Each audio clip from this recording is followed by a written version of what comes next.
Yes, Mr. Chair. Thank you. Good afternoon, everyone. Welcome to our special Finance, Budget, and Enrollment Committee meeting. Today is May the 38th, and it's 4:35. Before we start the meeting, we're going to do our land acknowledgement. If you can rise, please. Thank you. We acknowledge we are hosted on the lands of the Mississaugas of the Anishinaabe, the Haudenosaunee Confederacy, and the Wendat. We also recognize the enduring presence of First Nations, Métis, and Inuit people. Miigwech. Thank you.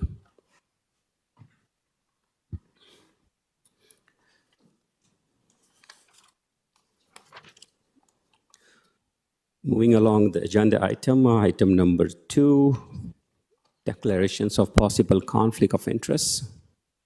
Committee members, this is your time to declare.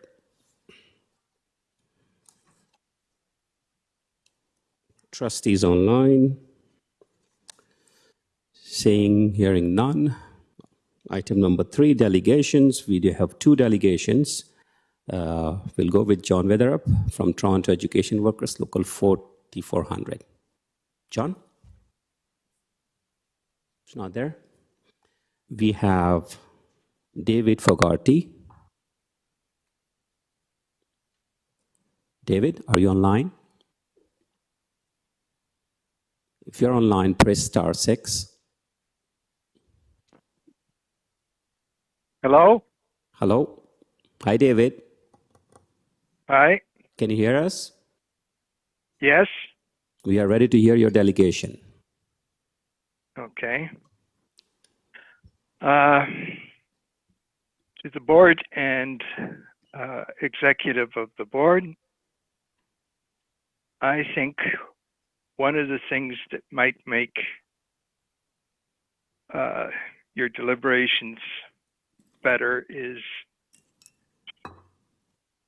I would like to see you do an organizational audit. I feel that the board is top heavy in the number of people that it has. I won't point out particular departments because that would be rude, but I feel that it could be streamlined. I also believe that you should hire and do an overall system-wide demographic study of enrollment and where it's trending across the city. One of the reasons for this is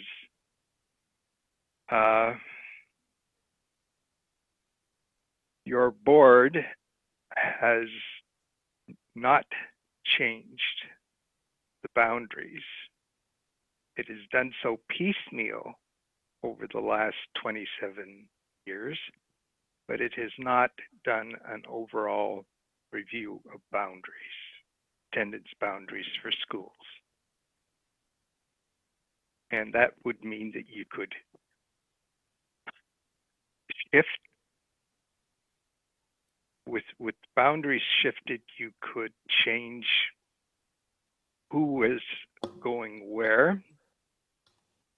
It would free up portables across the system. That would save, admittedly, a small amount of money. It would make for better usage of the schools across the system, and would therefore make it easier for the kids, as there would be fewer portables that they had to use. This is not a criticism of the planning department, by the way. This is merely that you haven't done the things that you should have done over the years.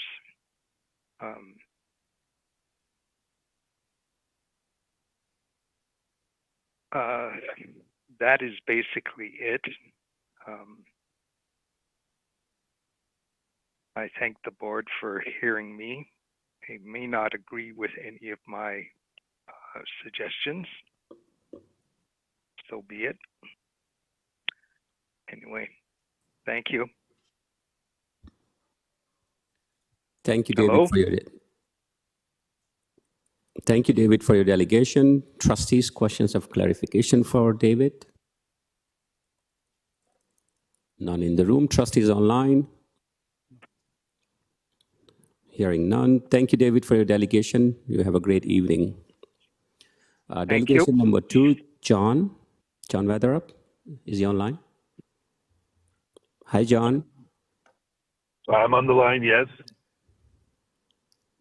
You can start now, John. Should I start? Thank you. Yep. Okay, yes, I'm John Weatherup, and I'm the president of Local 4400. And again, in reference to these recommendations.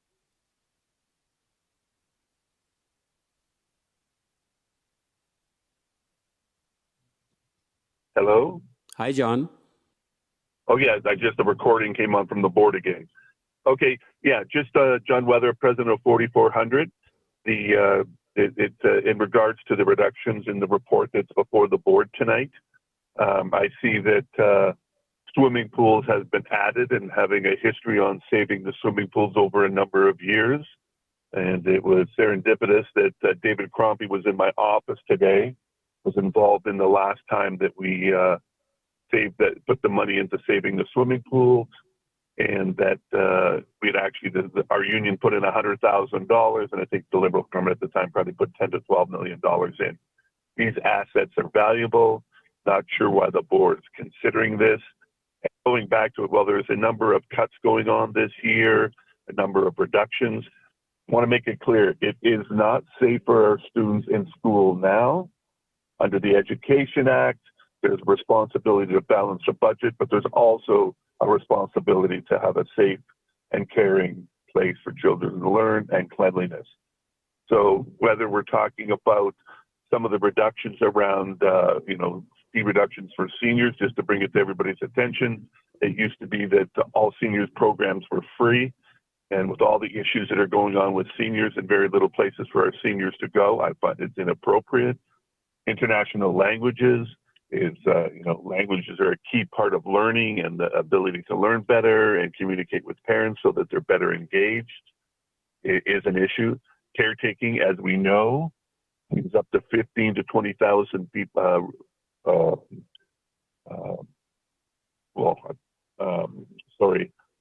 square feet a night, which is probably, if you have a 2,500 square foot house, we're talking 6 to 7 houses every night that need to be cleaned. EAs are, with all the autism cuts, with all the issues going around violence, it's not safe to make the reductions, and it's not safe in our schools currently. We need to have the government put in the proper resources across the board. Thank you very much. Thank you, John. Trustees, questions of clarification? Trustees online? Yes, Sarah Earhart. Go ahead, Trustee Earhart. Thank you very much through the chair. Thanks very much for your delegation. I'm wondering if you could speak more about the background on the TDSB pools and historical efforts. I'm a relatively new trustee and would benefit from a better understanding. Thanks so much. On the fact of the school pools being closed goes all the way back to around just after amalgamation. There was a supervisor brought in, there was issues around whether they were going to keep the pools open. And then I think it's around 2003, 2004, the board again was reviewing closing the swimming pools. And we teamed up with a group called Make Waves. David Crombie was involved. And at the time, he was lobbying the Liberal government to put in capital costs, which I don't have it on top of my head. I think it was about $10 to $12 million, because these assets are quite valuable. And children learning to swim in the a province with the most freshwater lakes in the world, it seems appropriate. But that was the last time that we've had the type of closures or closing of swimming pools. And there was Olympic swimmers came out. Everybody's been in support of keeping these pools public, not only for health reasons, but for safety reasons as well. People like in some of our communities are, they're not going to their backyard pool to swim. These are access to people that have access to swimming pools. So it's an ongoing fight. And at the time, like I said, we donated $100,000, and the Liberal government, I think, put in about $10 to $12 million. I hope that helps, Sarah. Yes, it does. Thank you very much. And I'm also wondering just if you could offer some insight for trustees just on how you see we can make sense of this deficit at this moment in time. And thank you so much. I'm not sure you can make sense of the deficit now. This is cuts over a number of years. The system right now is in crisis. And so adding more to it, you can speak to any principal, any teacher, any staff member, what's going on in our schools, whether it's around violence or cleaning side or staffing, or everybody will tell you the same thing. The current system isn't working. So we're already, and from your budget discussions, you're already millions of dollars short, and you've been robbing Peter to pay Paul for a number of years. Got to stop. Can't do it anymore. Students can't be put at risk. Staff can't be put at risk. It needs to stop. So people will talk about this year's budget, and I've been through it a bit, but the system itself is in crisis. And I said, if you talk to parents of special ed students, if you talk to principals, you talk to teachers, you talk about administration staff in their administration buildings, it's in a crisis, and it will crumble if we continue to do this. Okay, thank you very much for your delegation and all of your work on this. Thank you so much. Thank you, Trustee Erhard. Any other trustees? Seeing, hearing none. Thank you, John, for your delegation. You have a good evening. Thank you. Item number 4, staff report. It's 4.1. It's 2024-25 projected financial positions and options to balance. And who's speaking on this, Associate Director? Thank you, and through the chair, I will speak to this and have a presentation that will help us walk through it. And it has been shared with trustees, but I will also project it. If you just give me a second.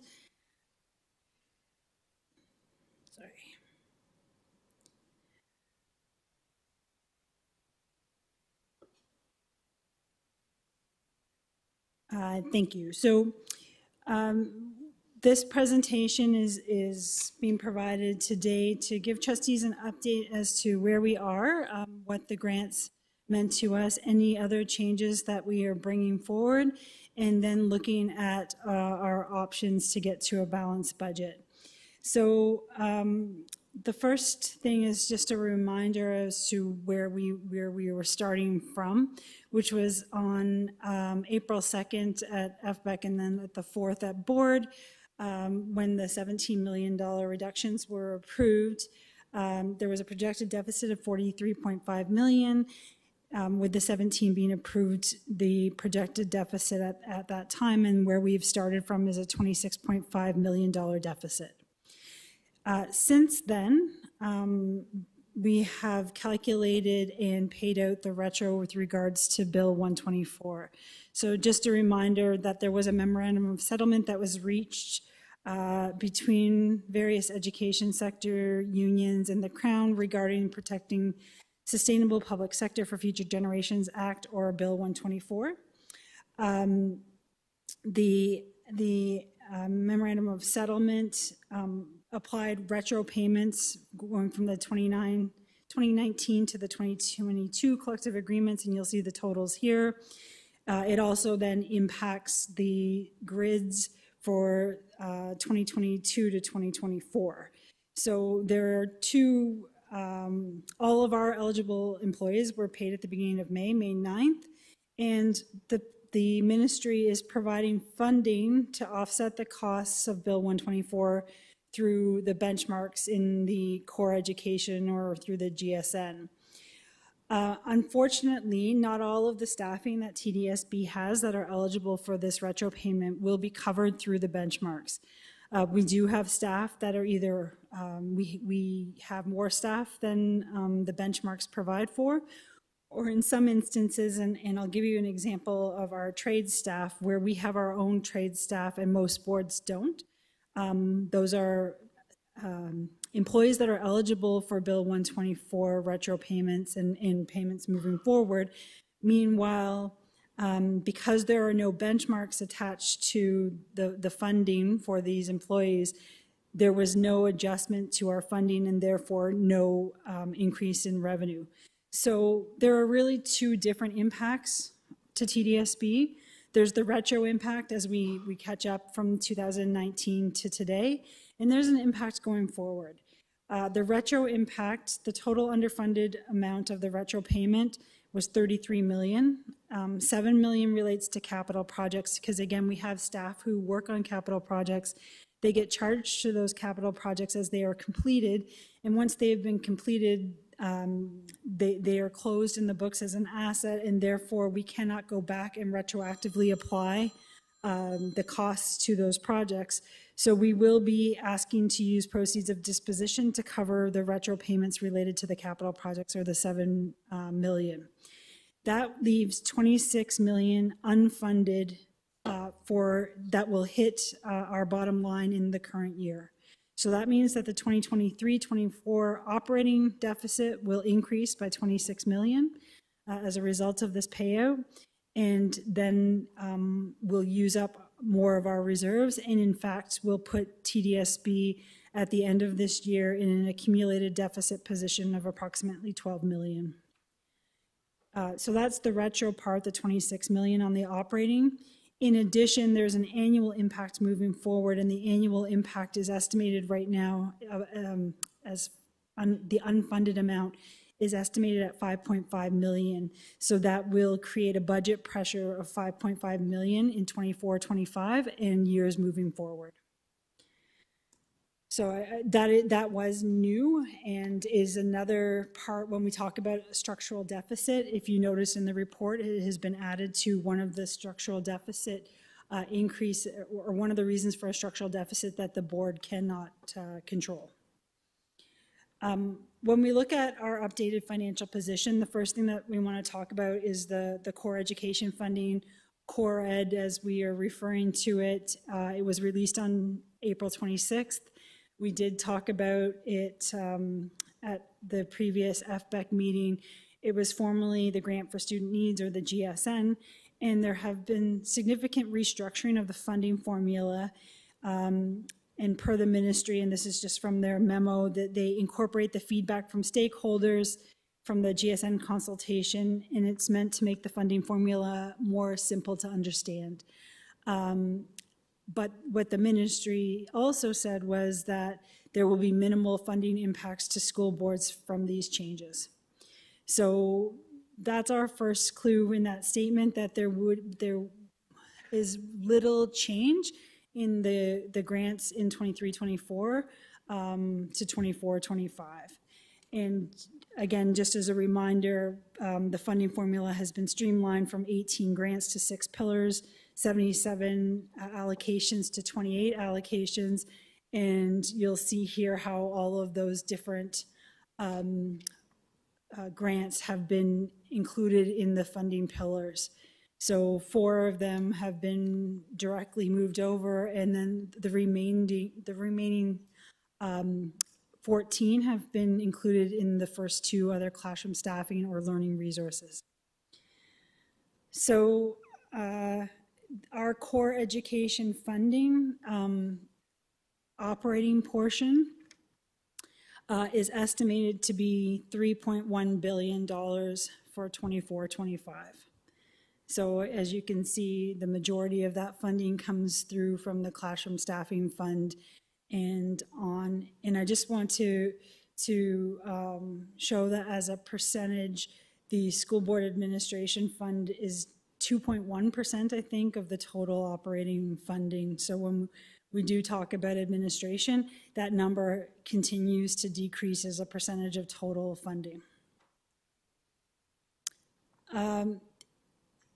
The significant changes from previous years with regards to the funding and the major changes in the grants, most of it were amounts for labor. So the collective agreements have negotiated a 1.25% increase for teachers in 24-25 and $1 per hour for education workers, and that would include our Schedule 2 as well, non-union staff. So we're looking at revenue, a change in revenue of approximately $52.5 million for TDSB.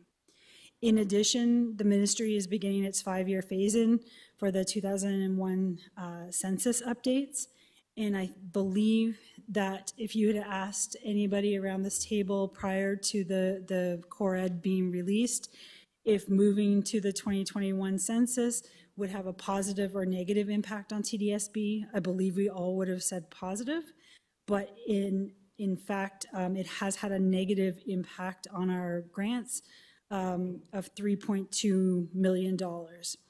In 24-25, the ministry has committed to offsetting that $3.2 million with another one-time grant through the Responsive Education Program. And so we will be in a neutral position with regards to this $3.2 million, but moving to using the 2021 census information did not in fact provide us with additional funding to support our students. In addition, transportation funding was increased by about $3.3 million over prior year. And if we do recall, last year when they changed the transportation funding, TDSB did see a significant increase in transportation funding. And so the amount that we're receiving, this year compared to the rest of the province is a little bit smaller, but it's still overall is in line with the increases or even higher than other boards have been receiving. For special education, the ministry is still working on the special incidents portion model. So they are still using an interim formula. And there's also been changes to the specialized equipment amount, and that has resulted in a slight increase of $0.9 million for TDSB. They did sunset all of the COVID-related funding, and the last little bit that was included in the core ed was the Safe and Clean School Supplement. We were using this to offset costs related to mental health supports, and therefore we continue to have those supports in place, but we no longer have that funding, so that's a $1.8 million budget pressure. In addition, school operations or school facilities, the non-salary benchmarks, so basically to support utilities and insurance. As per the past, the ministry has increased those benchmarks by 2%. For TDSB, that's about a $6.6 million increase. And I just added this here from a funding perspective. It doesn't have a significant change in the funding, but it does impact our budget because we are receiving funding for secondary teachers, assuming that all secondary students are taking 2 courses online. The 2 online courses have a higher class size than the in-person classes. And so therefore we are being funded for less teachers, and we do not currently have the majority of our students taking 2 classes online. So that does impact our budget as well. So the summary here is an increase related to the salary of 52.5, special education 0.9, transportation 3.3, and school facilities is 6.6, and those are all increases from the amount previously reported by staff. And then the elimination of the Safe and Clean School Supplement of 1.8 and the reduction related to the census update of 3.2. So the change in the grants from where we previously were to the calculation currently is 58.3 million. So that does go into impacting our financial position. And again, you know, an increase of 58.3 million sounds great. But when we look at the other changes that this impacts or the other impacts that we've had, we'll see that it doesn't solve all of our challenges that we have with regards to the budget. So the first change in financial position, again, we got the 52 million as an increase in salaries based on the collective agreement. So we got the funding, but there's also a cost associated with that, and they basically cancel each other out. So the negotiated rate increase for all employees, the cost is about $52.3 million. So that cost has to be added. In addition, as I mentioned, there's the impact of Bill 124 for next year. That's $5.5 million. This was a big one and a little bit of a surprise for us. Usually when the ministry provides PPFs, they were priorities and partnership funding, and now they call them responsive education programs funding, or the REP. The ministry, if it's a small one-time funding, it's usually a pretty insignificant number. Last year, for the first time, we received funding to support de-streaming and transitions to high school, and it was $11.1 million for TDSB. So that's a pretty significant number. In fact, it was our largest PPF or REP. And it is very unusual for an REP of this size to only be a one-year influx of cash and then for them to take it away, especially when it relates to staffing. So the assumption that we had made was that this funding would continue for next year. This funding supports, again, de-streaming and transition to high school. So a lot of the guidance teachers that we have are supported by this grant. So they have been distributed through school-based staffing. So we've already incurred the cost, and we've had the cost as part of our school-based staffing and approved the allocation. Yet there is no funding now of that $11.1 million. And so therefore that is a budget pressure for the board. So the board did look at other ways that we could minimize the impact of this $11.1 million reduction. So we started to look at our teacher holdback. And what that means is that there's a certain number FTE total that are approved. Not all of them are released through the staffing process in March. Some of them are held back to be distributed in September, when we know exactly where students are, and if a new class had to be added, then we have part of the holdback to be able to add those classes. Based on our previous experience, we've been conservative in our holdback, and we have not always used the entire holdback. So it is being reduced. While we still believe that we will be able to support the class size requirements. This is primarily in elementary. So when we do have, if we have increased enrollment, that increased enrollment generates grants, and those grants would be used to be able to add staffing.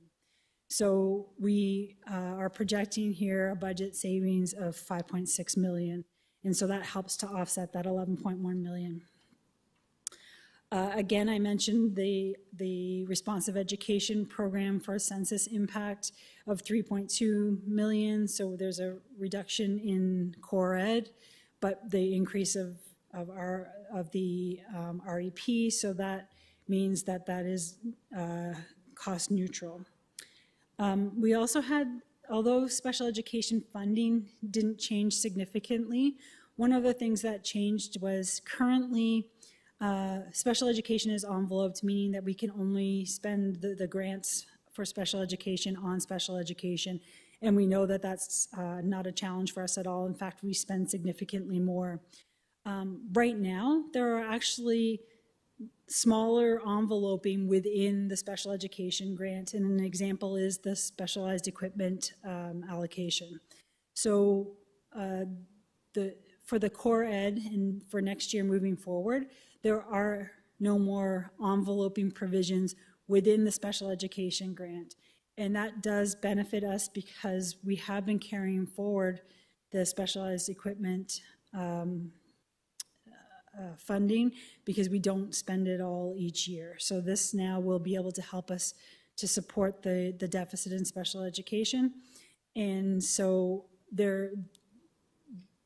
this impacts us currently because as we carry forward that amount, next year we will be able to use the carry forward in order to help us to offset the deficit as well. So we're looking at about a $2 million ability to use the current reserves for or deferred revenue for specialized equipment amount to offset our overall special education deficit next year.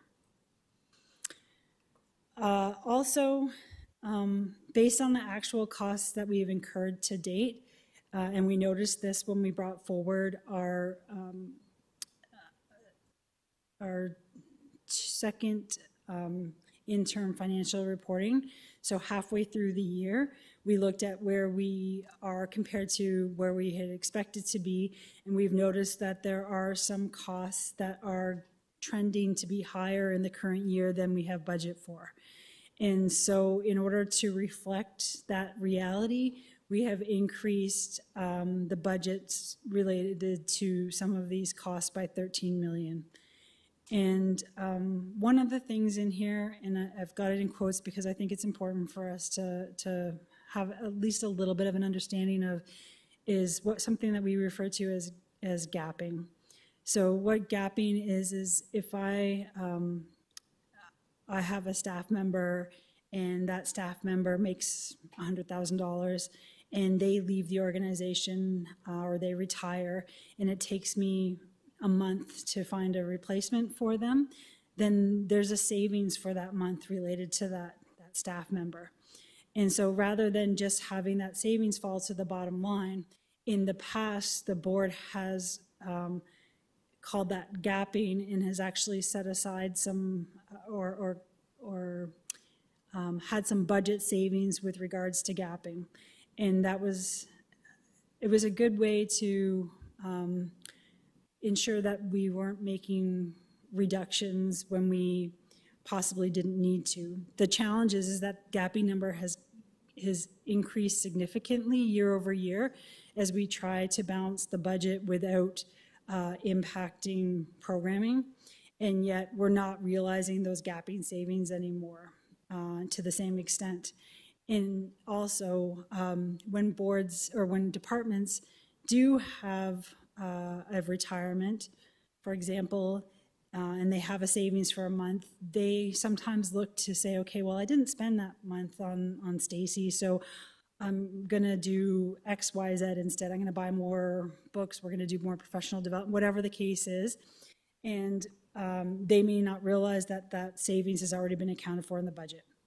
So all of that to say is we want to, over time, bring that gapping number closer to zero and to recognize the true costs of all of our staff, because quite honestly, we don't want to have those time periods where we don't have staff in place. We want to be able to replace people as soon as possible, and in some cases, even having some overlap so that there can be some transition is helpful.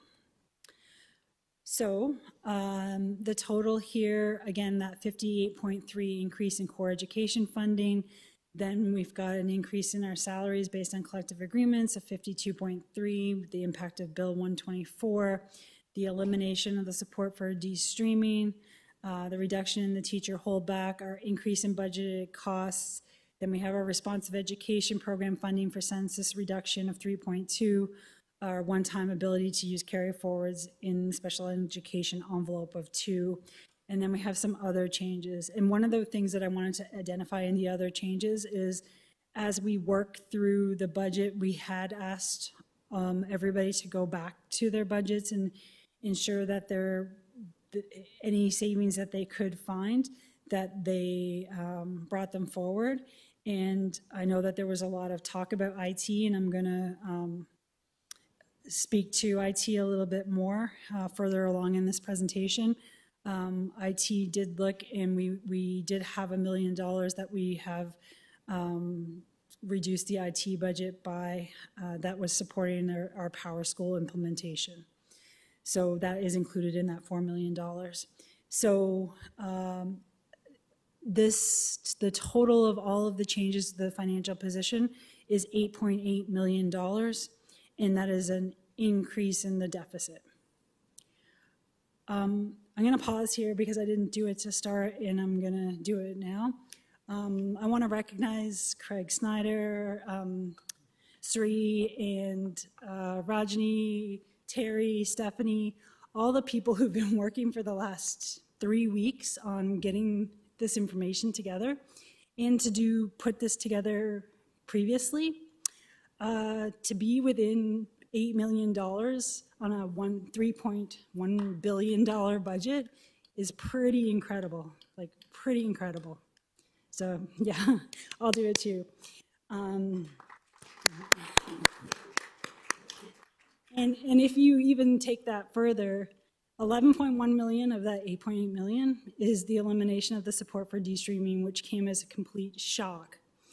So to be within $3 million on a $3.1 billion budget is incredible. So thank you. So what that means is our projected financial position was 26.5 million.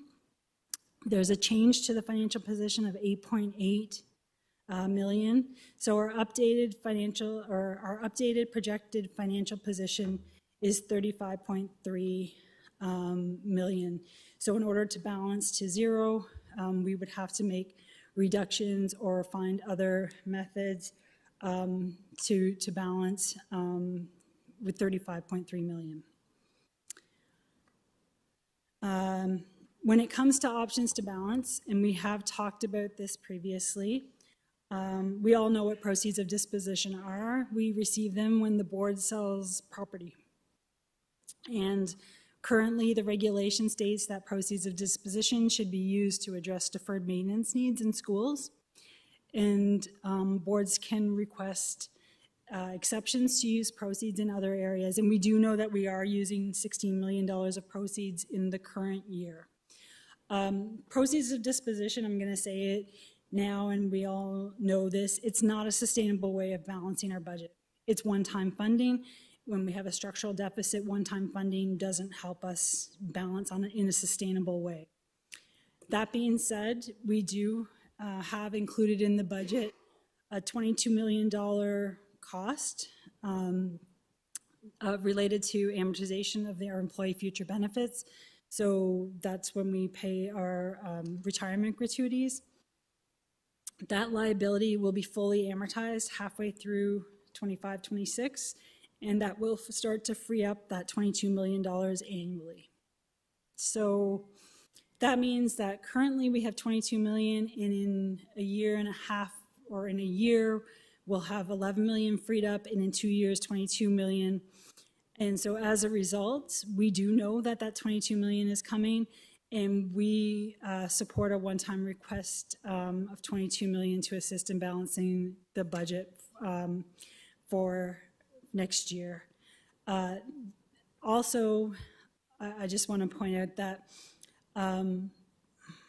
especially that $11.1 million, where it was an unknown thing that we had incurred, that we know now for next year that we will not receive, we can use some time in order to adjust it. So we know that we can reduce by another 11.1 million for next year, knowing that the funding is not coming ahead of time. That will be helpful. So, you know, even up to 30 million, I would say is probably reasonable.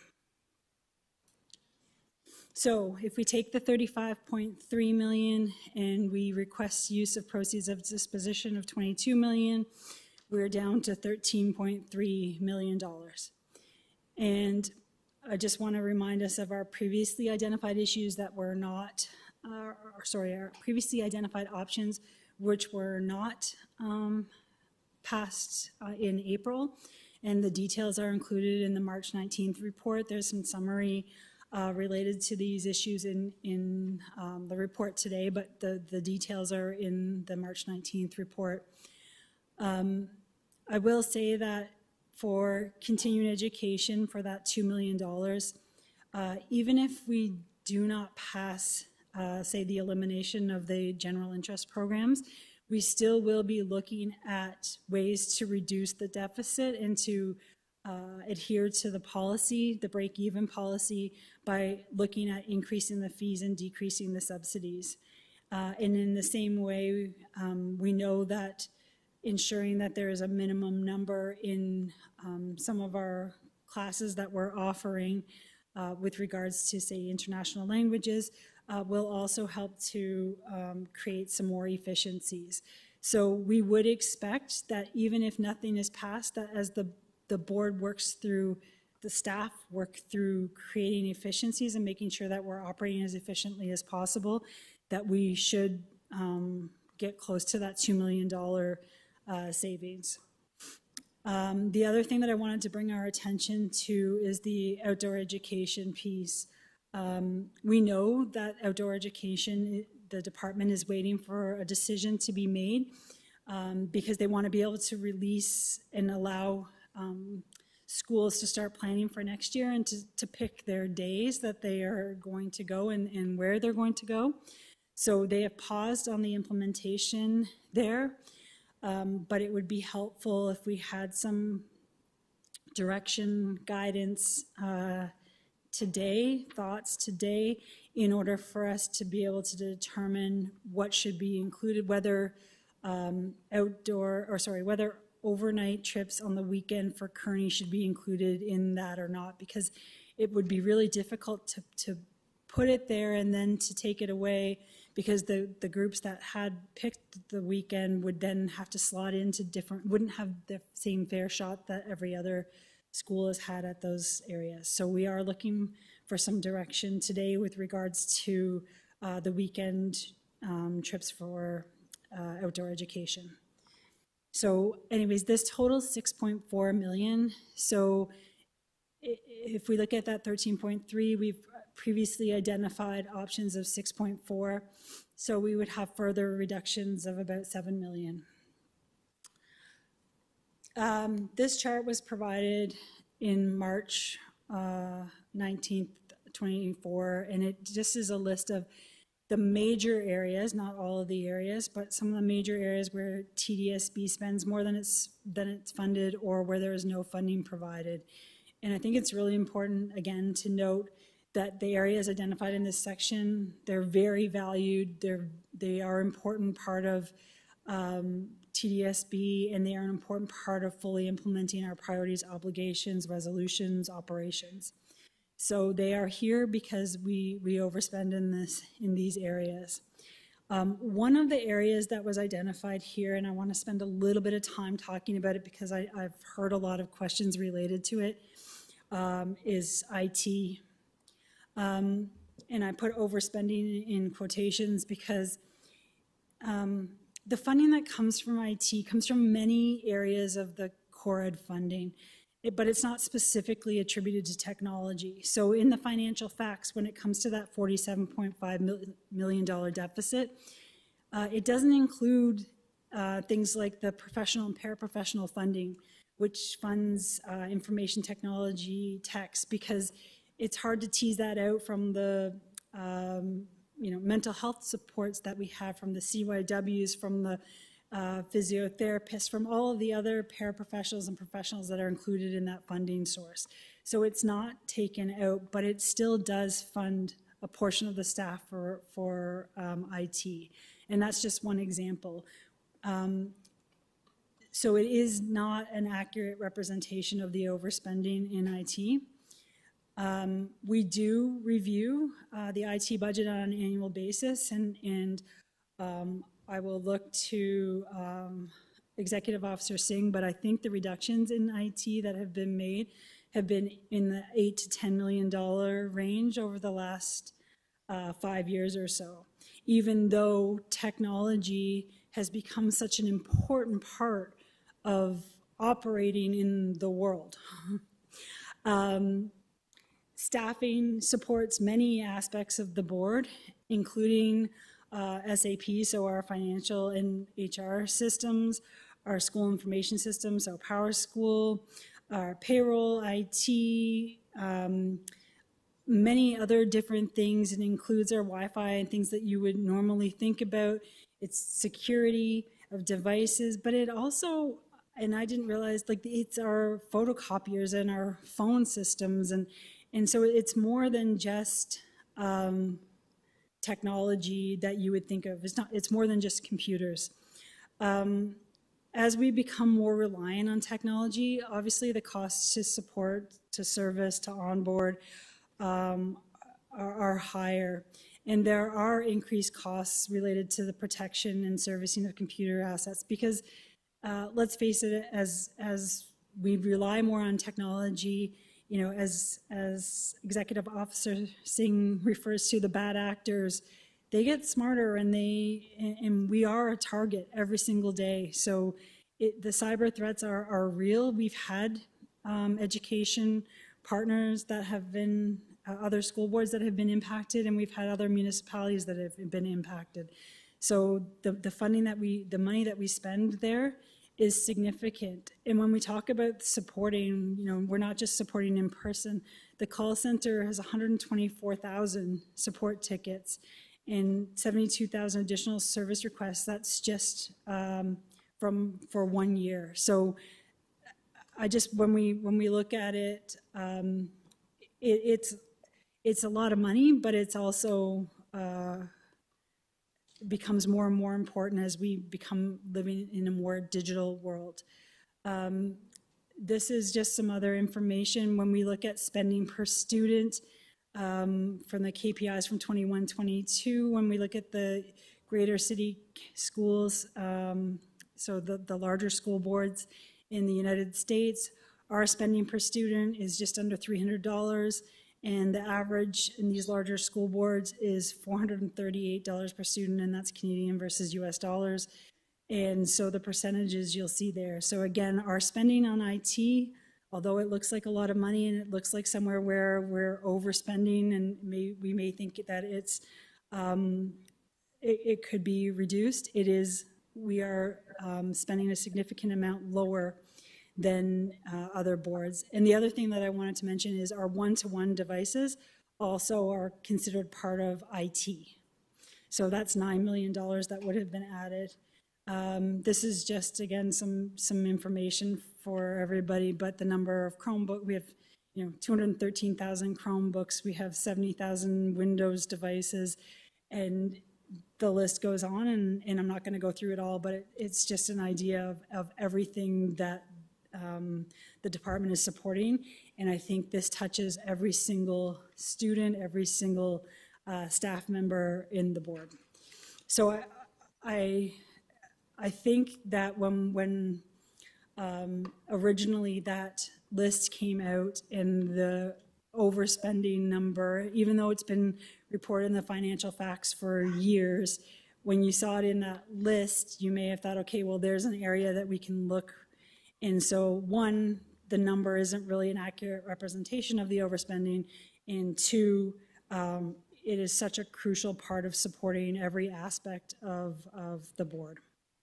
So I'm not sure, Executive Officer Singh, if there's anything you wanted to add. Through you, the Chair, you have covered all the key points. I think it will be I don't have any additional points at this stage. I think you have addressed everything. Thank you. Thank you. And Peter will be willing to answer any questions if we have them later. So based on that list, we have reviewed all the areas where the board is overspending, and we believe that we've looked at which ones that we have the potential of implementing for September 2024. And again, as we provide the list and as we get closer and closer to the start of the school year, whether it's providing notice, whether it's collective agreement timelines, every other consideration, we get to sort of fewer and fewer things that we can impact. So from that list, you're looking, again, we were looking at $13 million that we'd have to spend, including the 6.4 that we've already previously put in front of trustees. This number is significantly higher than the 7 million. It's just options for you to consider. There's definite recognition from staff that there would be significant challenges in implementing these, and there would be impacts possibly on staffing in some of these instances. And in many of them, it would be more beneficial to take some time to look at a wholesome program review, and I think pools is a good example, rather than making this decision. But when we put this list in front of trustees, we are looking at, is it at all possible to implement for September? So with that, I'll just look to next steps. So today, we're just providing all of this information to you, and recognize that it's a lot of information. Again, just recognizing that our updated financial position is a deficit of 35 million. You know, and I know trustees know this, and if the public is listening, it's $35 million, which is a lot of money, on a $3.1 billion budget, which is about 1%. So just to have some perspective there. The budget is due to the ministry on June 28th, and we plan to consider the feedback that we hear from trustees today to bring forward a balanced budget for approval on June 13th. And there are, and I wanted to put this here because I think it's important, because we tend to have some discussions about budget, and then in a lot of instances we say, well, it's too late to make those decisions. We want to start talking budget earlier with regards to those specific options earlier next year, and start to bring them forward as we work through each of those areas. So thank you, and with that I will turn it back to the chair. Thank you, Associate Director Stacy Zucker. Before we go on a speakers list, trustees who have joined after the roll call, can you please let us know?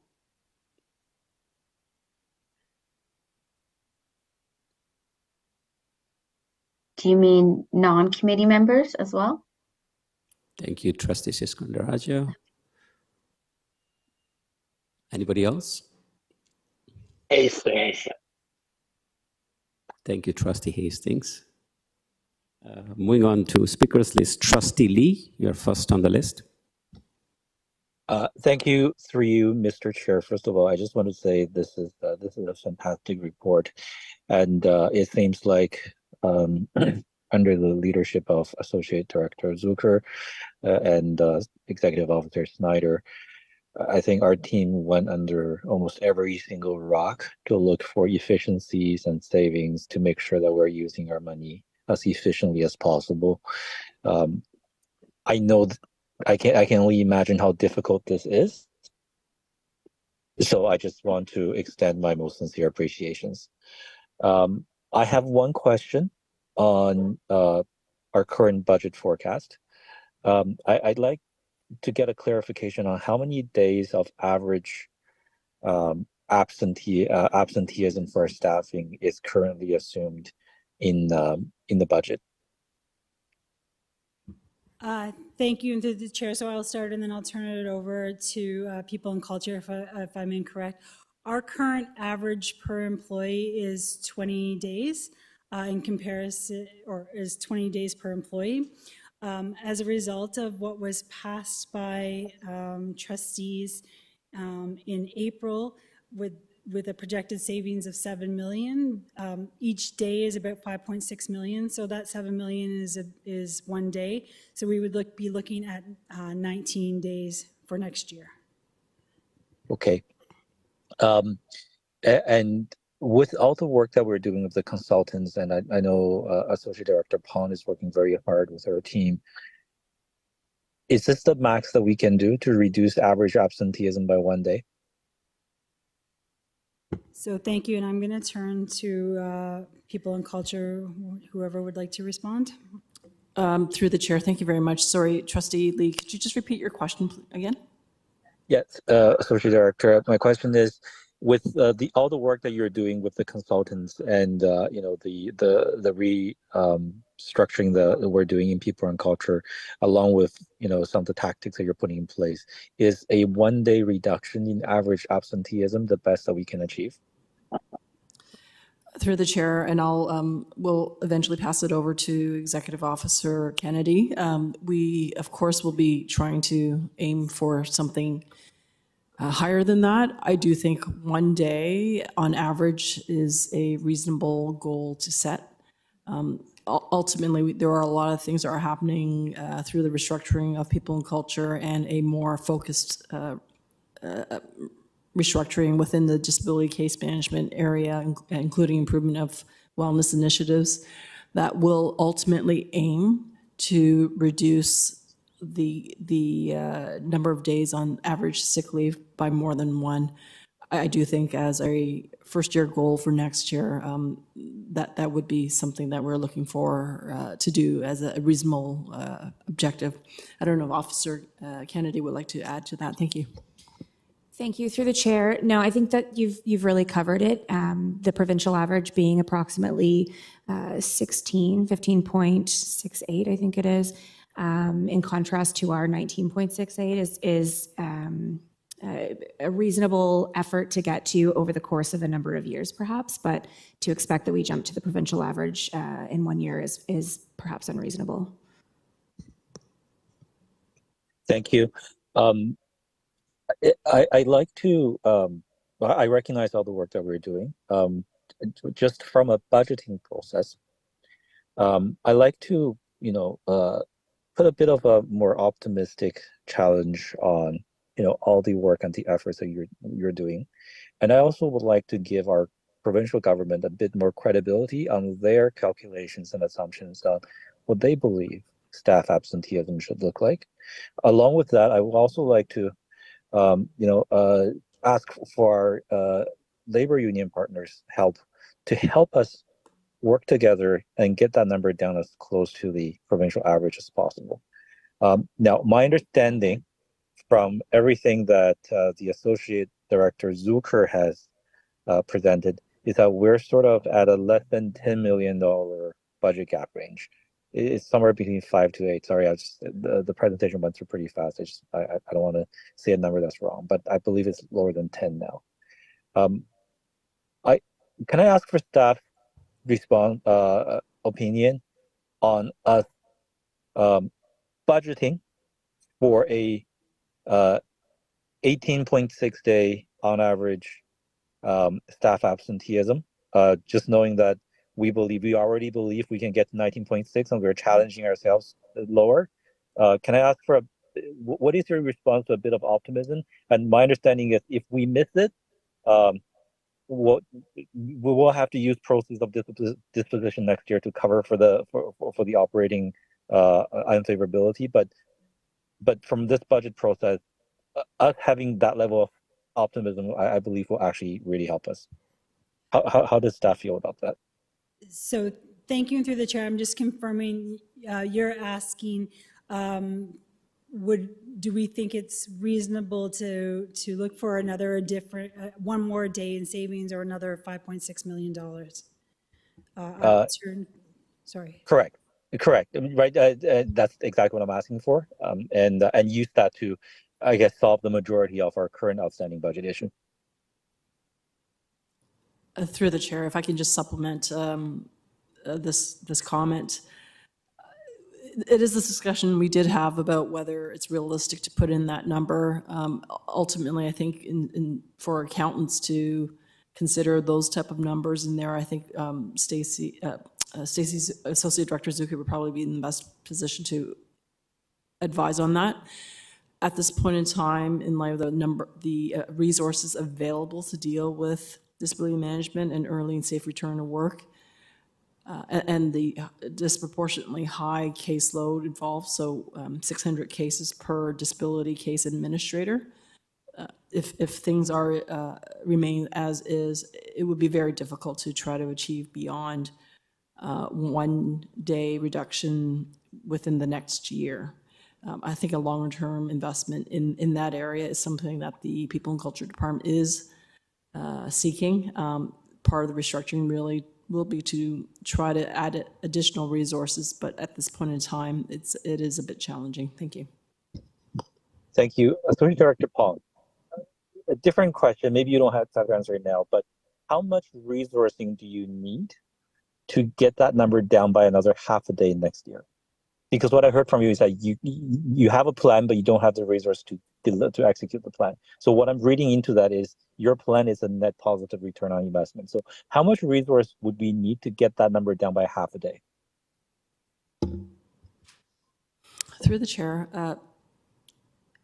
our consultant did take a look at, made some recommendations in order to bring the caseload management to what they consider as industry benchmark. It would require essentially doubling the number of disability case administrators, an additional 14.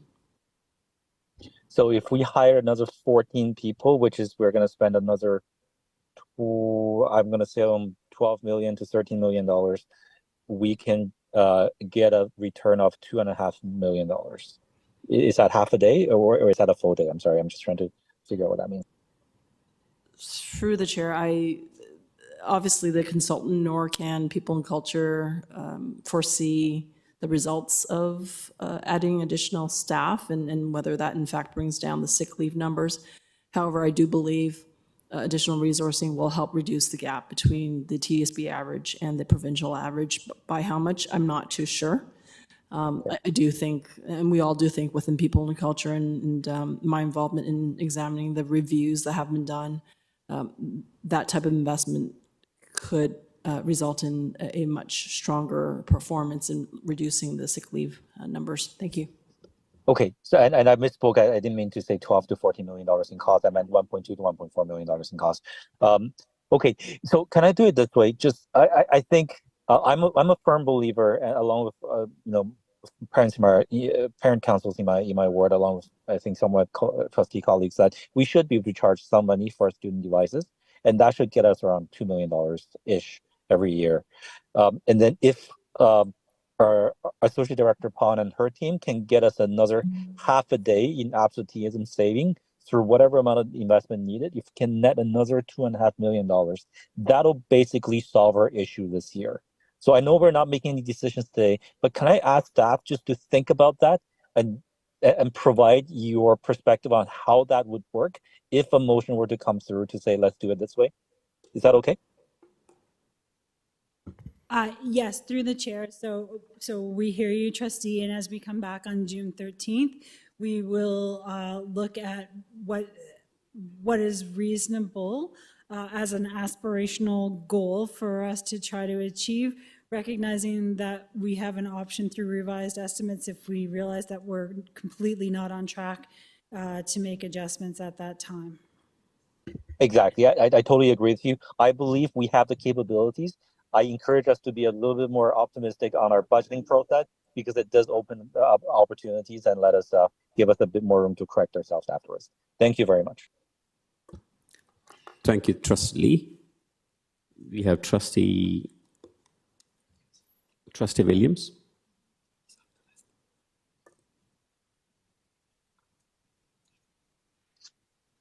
Thank you, and through the chair. First, I want to thank staff for all of this work that's gone into bringing these options to us. I have like a couple of questions that I'd like to ask. Pools, continuing education, the one-on-one devices. But I want to start off with a question. It hasn't been mentioned. It's just a question about the funding that used to come through the Parents Reaching Out grant and then was converted into the priorities and partnership funding and then came through the GSN. And the question is about where that is in the new core education funding and how it compares from the current school year going into the upcoming school year? That's my first question, through the chair. So thank you through the chair. We will come back to it. Executive Officer Snyder is looking through his binder to find out. I will say that usually when the ministry makes an announcement of the funding, they don't, if there are significant changes, they will announce them through the memo, and that was not identified as something that has significant changes, but I will look to Executive Officer Snyder. Thank you, through you, Mr. Chair, and my numbers may be a little bit off because I have an old printout, but under the current funding model, we are being giving about $45,000 for parent involvement, or PIAC committee. We're given for school councils of $262,000, and for parent reaching out, $264,000 for a total of just over $500,000. And that's the current school year. So with this new core education funding, do we know what it is? Through Mr. Chair, that's the 24-25 funding. 24-25. And from what you can see, it hasn't decreased, it's the same, or has there been a change? Through you, Mr. Chair, I'll just need a couple of minutes to pull up on my computer this year's funding levels.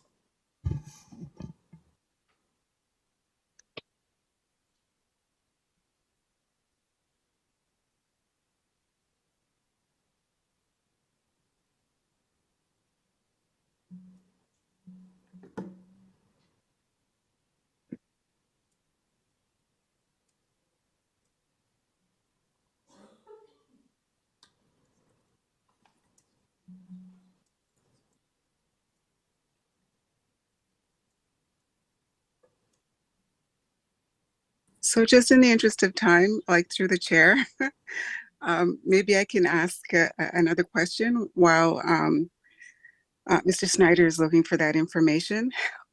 The one-on-one devices, I've already heard it, mention about looking at the options to maybe charge for those devices, have a fee for those devices.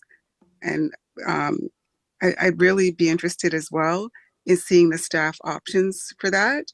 I think the implementation of that program really was beneficial to all of our students, especially during the pandemic, when we were online and those devices were really needed.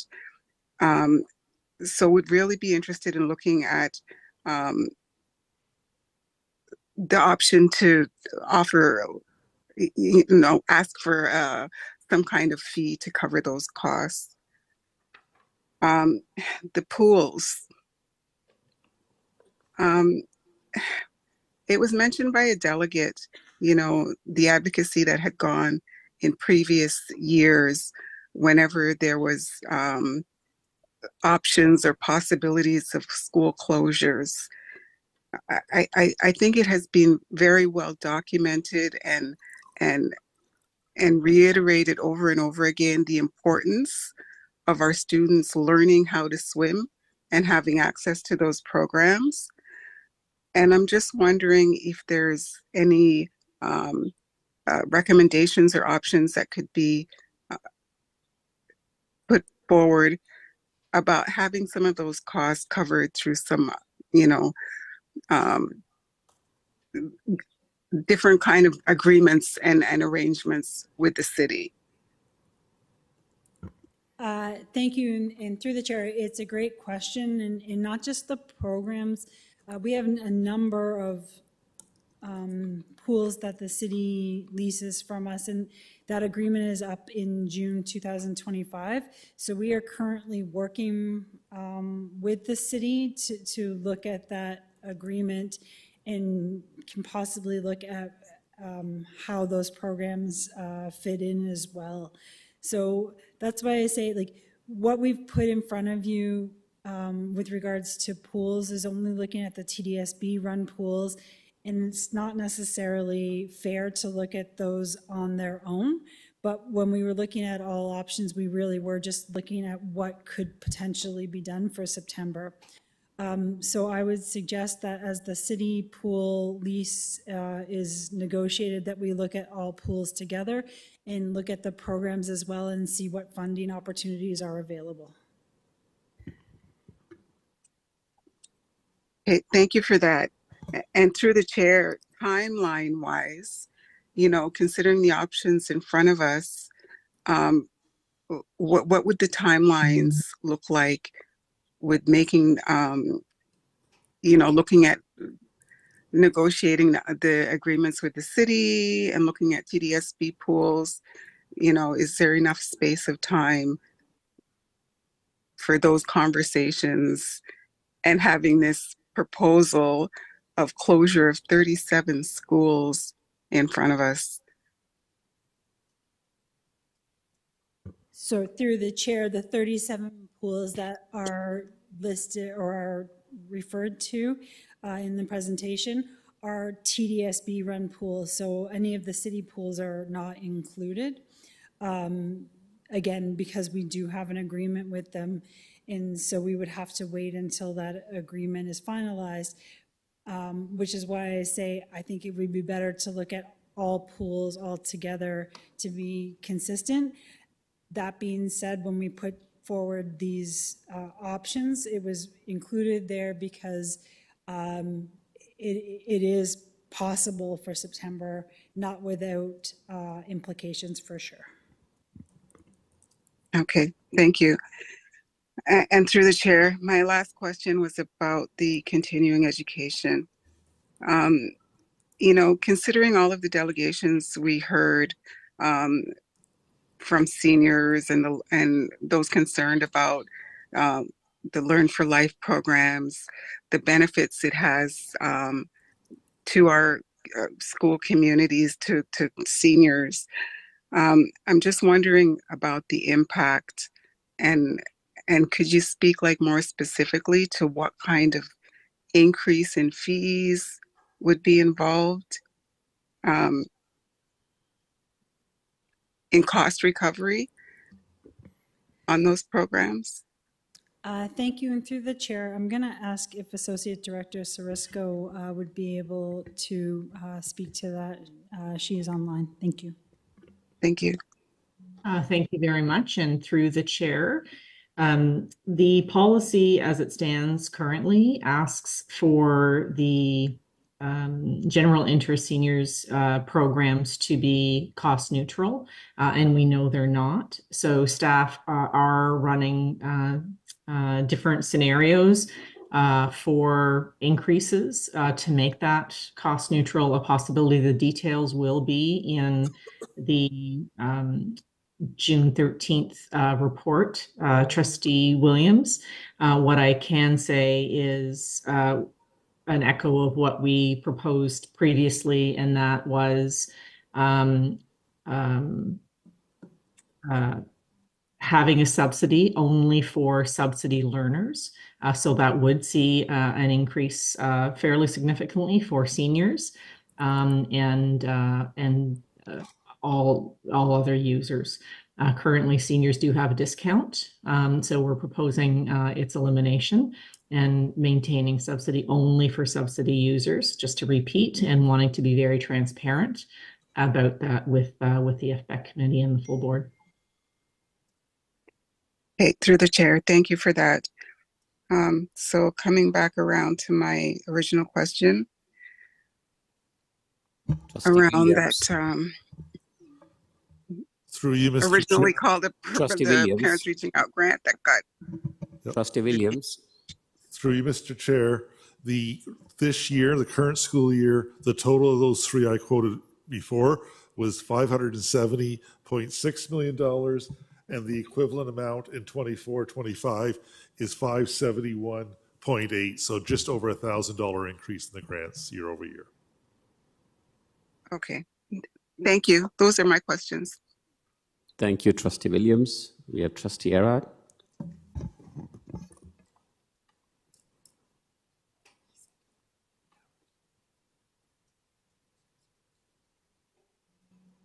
Trustee Erhard. Oh, there. Can you hear me now? Yep. Thank you. Okay. A very big thank you to staff for putting this together. I know we only received the information, the public only received the information yesterday, but I know it would have been very challenging to put this information together. And so just a big thank you. I have questions in a few areas. Cool. I just have to start with pool. And just to convey to my trustee colleagues that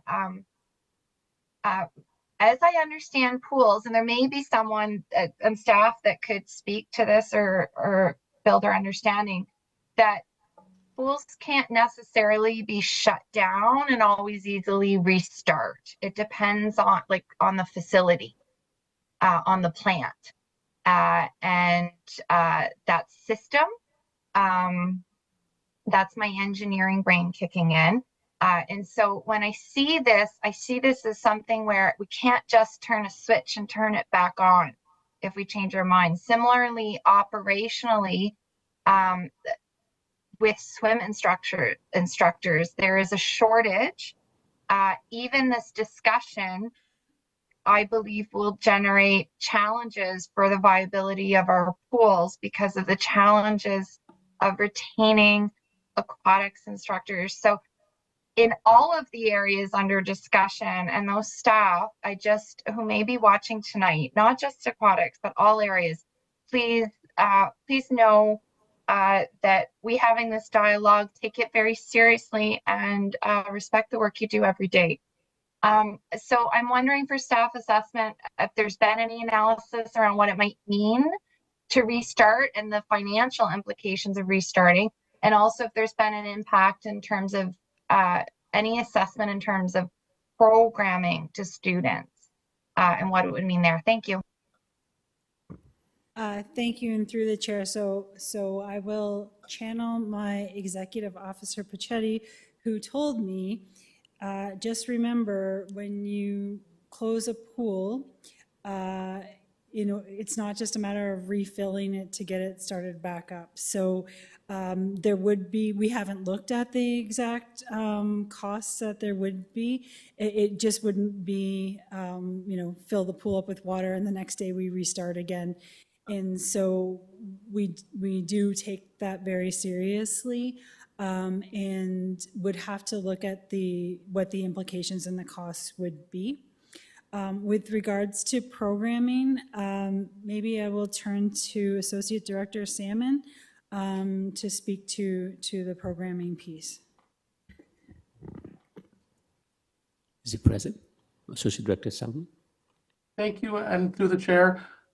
Yes, from a program perspective, at this point in time, when we look at the programming piece, I think the statement that Trustee Erhard made was an important one with respect to those who are listening, because we are in such preliminary places with respect to this particular dialogue, but we also know there's a significant shortage, and we continue to work on a regular basis in order to access larger numbers of aquatics instructors on a regular basis. We've been doing it since the beginning of the school year, and we continue to endeavor to do so. And we try to maximize and utilize those that we do have available to us. And we also know that the City of Toronto and other jurisdictions are also having the similar types of challenges. So they're obviously, from these types of conversations, it definitely does have an effect on those programming. Thank you.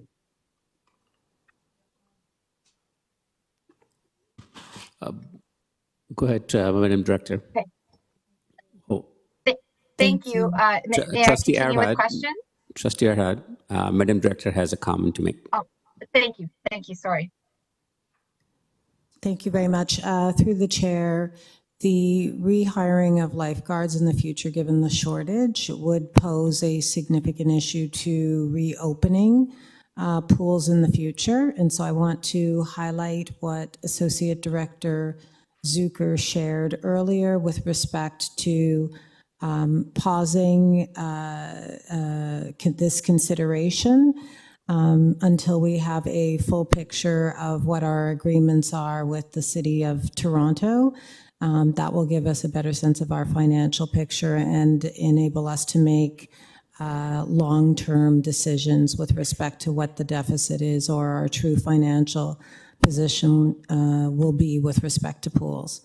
I will also add that it is here for transparency purposes, given the conversations that we've had, and that it appeared in Appendix D, but that we have also invested through Executive Officer Puccetti's team in repairing many of the pools and addressing some of the needed repairs in order for those pools to be serviceable and for our students and communities to use.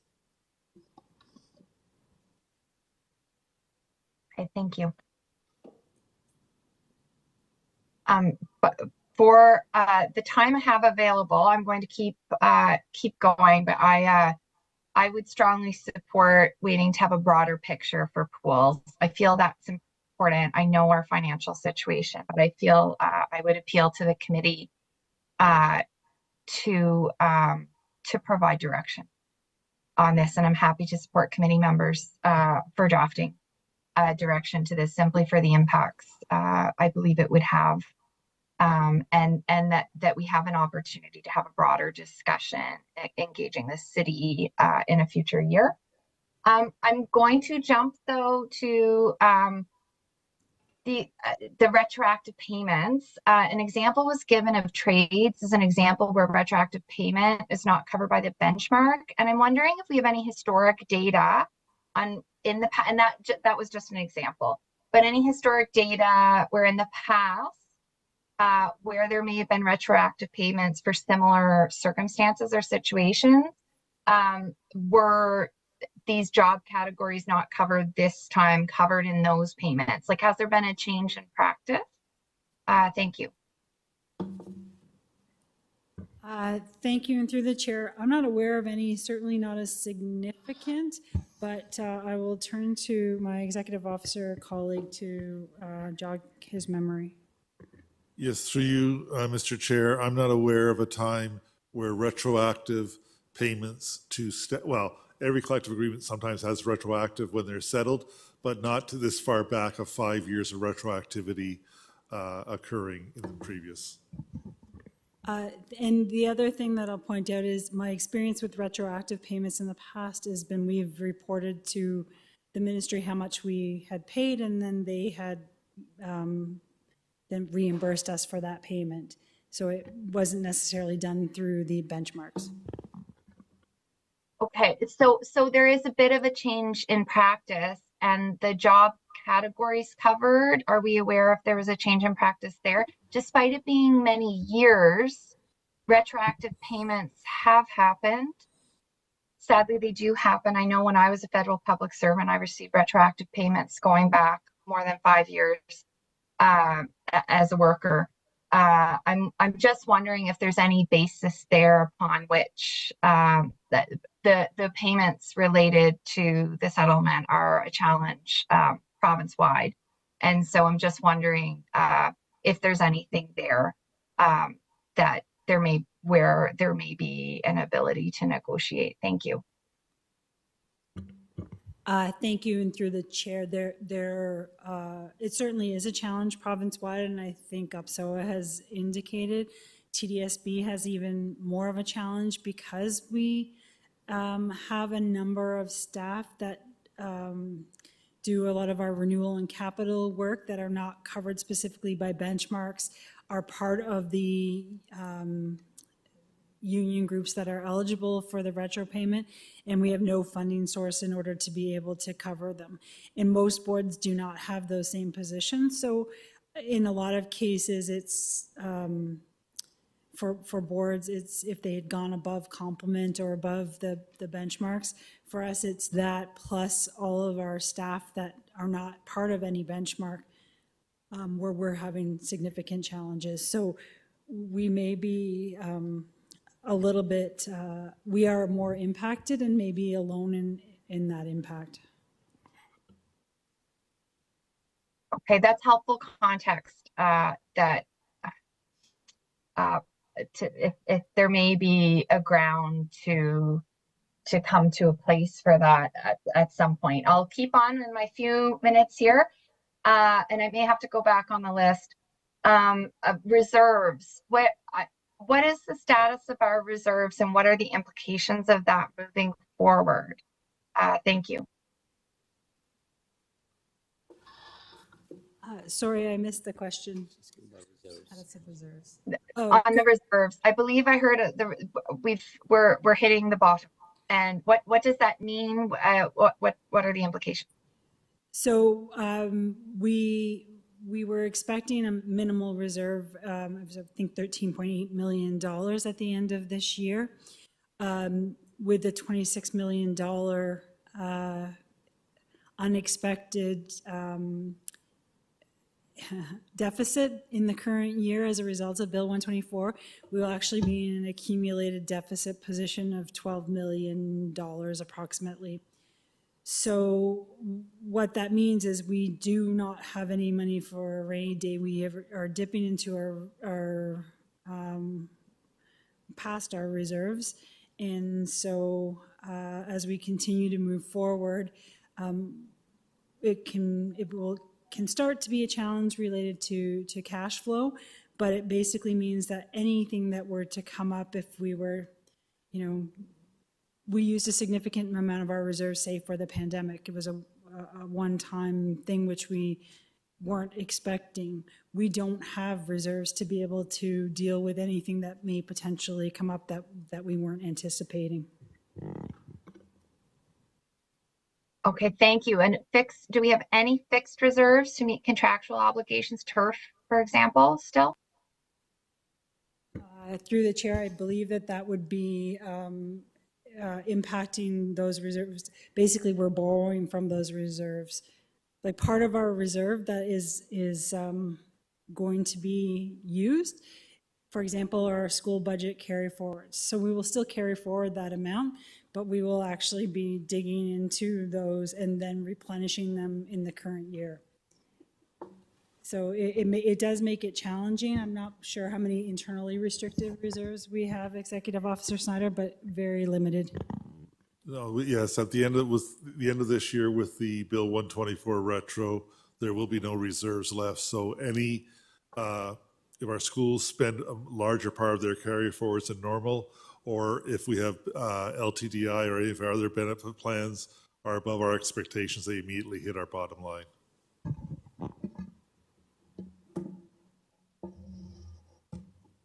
Oh, okay. I'm going to move very quickly for my time. Wow.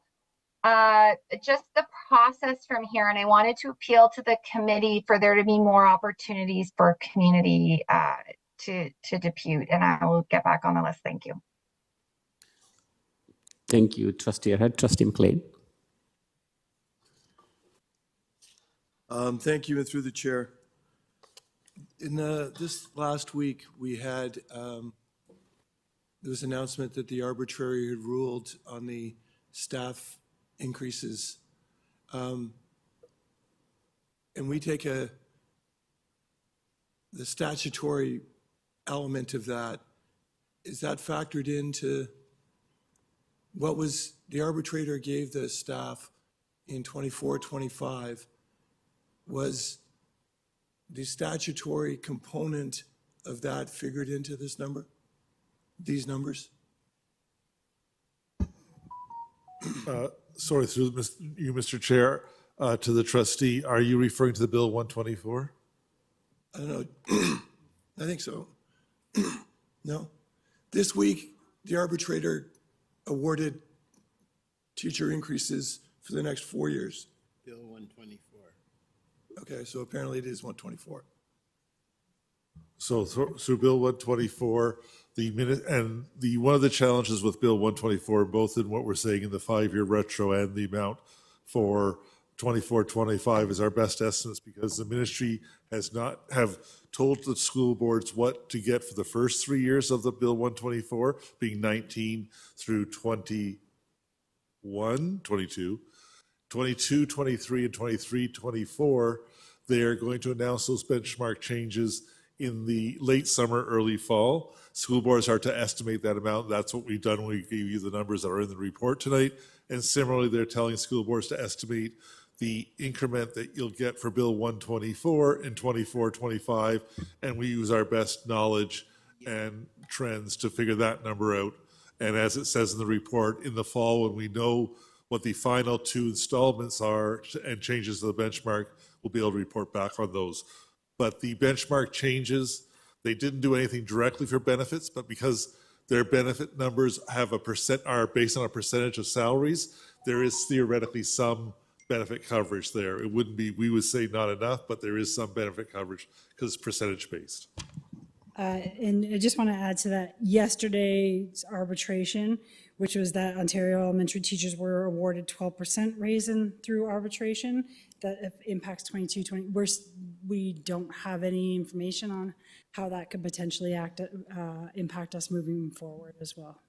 But as a general rule, the more our teachers make, that statutory component absolutely kills us every time. Like, I'm not begrudging the teachers. No, the percentage, as the percentage increases, our difference between what's funded and the TDSB grid grows. Right, okay, thank you. I have a motion to put forth.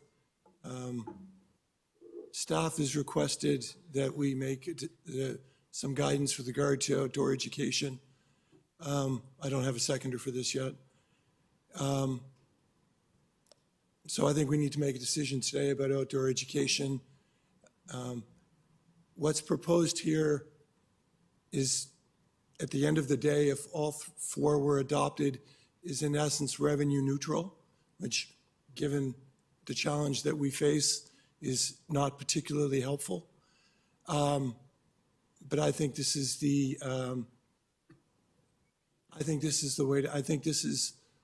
moral and right thing to do.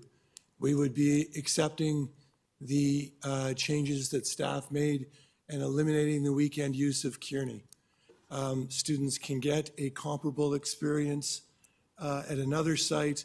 All students will get a comparable midweek, and there will be savings in excess of $300,000.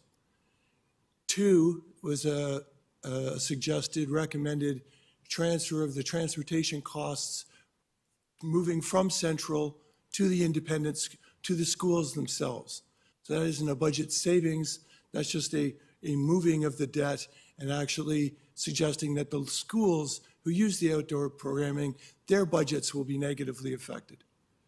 3 pertains to the suggested doubling of the user fees that would have generated $300,000. I don't think there should be user fees for outdoor education. We don't have user fees to take transportation to French immersion programming. We don't take we don't have user fees for gifted programming. This is programming that we believe in and we provide for our students. If we believe in outdoor education, and there shouldn't be a user fee to access that which we believe in. So 4 actually uses the money saved by eliminating the weekend trips to Kearney and eliminating user fees in their entirety. So the aggregate of the 4 is virtually negative, is virtually revenue neutral. This doesn't help us in our budget, but staff needs some direction. I don't think, I'm running out of what I think are going to be good solutions to how we get this done. I think all the good solutions have left the building. I think this is an honorable attempt to try to get outdoor education right. I think we should stop meeting. Every time we meet, it's worse off. We should have met once in October, done our budget, and stopped talking to you people, because every time it just gets worse. But if I can get a seconder, that's what I think is the appropriate thing to do, because staff has requested guidance as it pertains to outdoor education. Thank you, Trustee McLean. We have a motion on the floor, but we need a seconder for the motion. I'd be happy to second it, but I wonder if it could be stood down until we at least get through the first round of questions. Are we okay with that, Trustee McLean?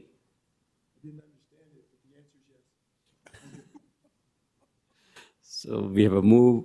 We have a motion on the floor, moved by Trustee McLean and seconded by Trustee Shelley Laskin.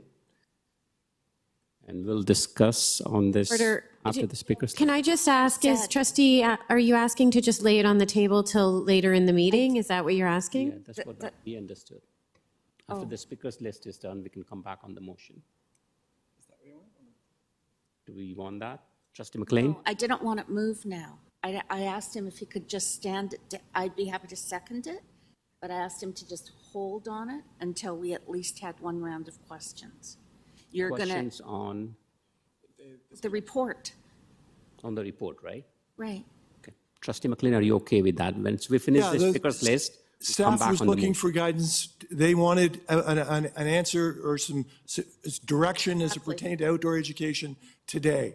If we deal with the emotion as the last part of the business, after all the questions about, that's fine with me. Okay, but they need direction today, so that's why this is here today. Thank you, Trustee McLean. Trustee Laskin, you still have a floor for 7 seconds. Sorry? You still have a floor for 7 seconds. I'm good. Thank you, Trustee McLean. Trustee Hastings, you are next.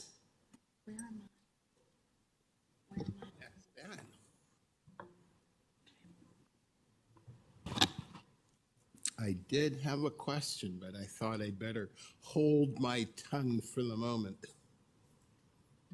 Sure. Thank you. All right. We have Vice Chair Diabetes. Thank you. I'm going to follow up the line of questioning that Trustee had. I was going to ask about the reserve. And I think it was answered already. We don't have any reserves left. Do we have somewhere hundreds of millions of dollars in unspent capital dollars that we're waiting to spend them at a different time, but we were choosing not to? Thank you, and through the chair, we do have some unspent capital dollars that have projects assigned to them, that as they are tendered and completed, we will use that funding. Oh, so they're allocated already, they're spoken for already, right? Through the chair, that is correct. So if we wanted to build a brand new school and that cost like $100 million, and we were gonna name it after our chair or something, we couldn't do that because we don't have unspent, unallocated monies. And as a matter of fact, as of September of this year, we won't really have any money in the bank for an emergency. Never mind the 1 or 2% that the Ministry of Education suggests that we should have for reserves. Is that correct? Through the chair, that's correct. Okay. So I know a number of people have mentioned this. I just want to take a second to I thank Ms. Pichetti and a number of other folks that have worked on the budget. I want to single her out because of the fantastic work we've done over the last couple of years to increase the amount of money that we're spending in our capital plans. But I want to thank the team for doing the work. It's a very difficult circumstance. And you cited in some of the questions that we were getting from the first deputant asking us whether or not we've looked at trying to figure out project how many students we're going to get and things like that, when it's obviously part of the work that we do all the time. Sometimes it's very difficult to do the work that staff are doing in the circumstances that they're given, and I want to thank them for all the work that they're doing. I want to speak about a couple of things. So on the budget, we currently have a suggestion of $22 million for proceeds of this position. Why is the amount 22? Why not 21, or more importantly, why not a higher amount that would help us to bridge the gap with our deficit?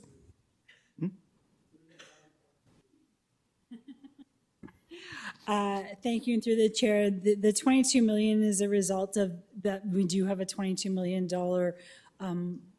budgeted expense in the current year and in next year that will no longer exist after that period of time. So because it's one-time funding, and there are expenses that are time limited, in 2 years from now, we won't have the expense and therefore we wouldn't need the revenue. So that's why staff is suggesting 22 million.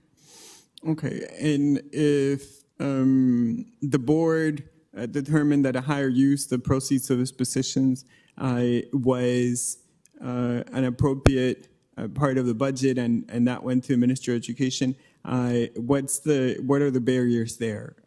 Can we just determine to use more proceeds of these positions to cover operating funds? Are there elements in there that we need to consider that may be part of that decision-making process as well?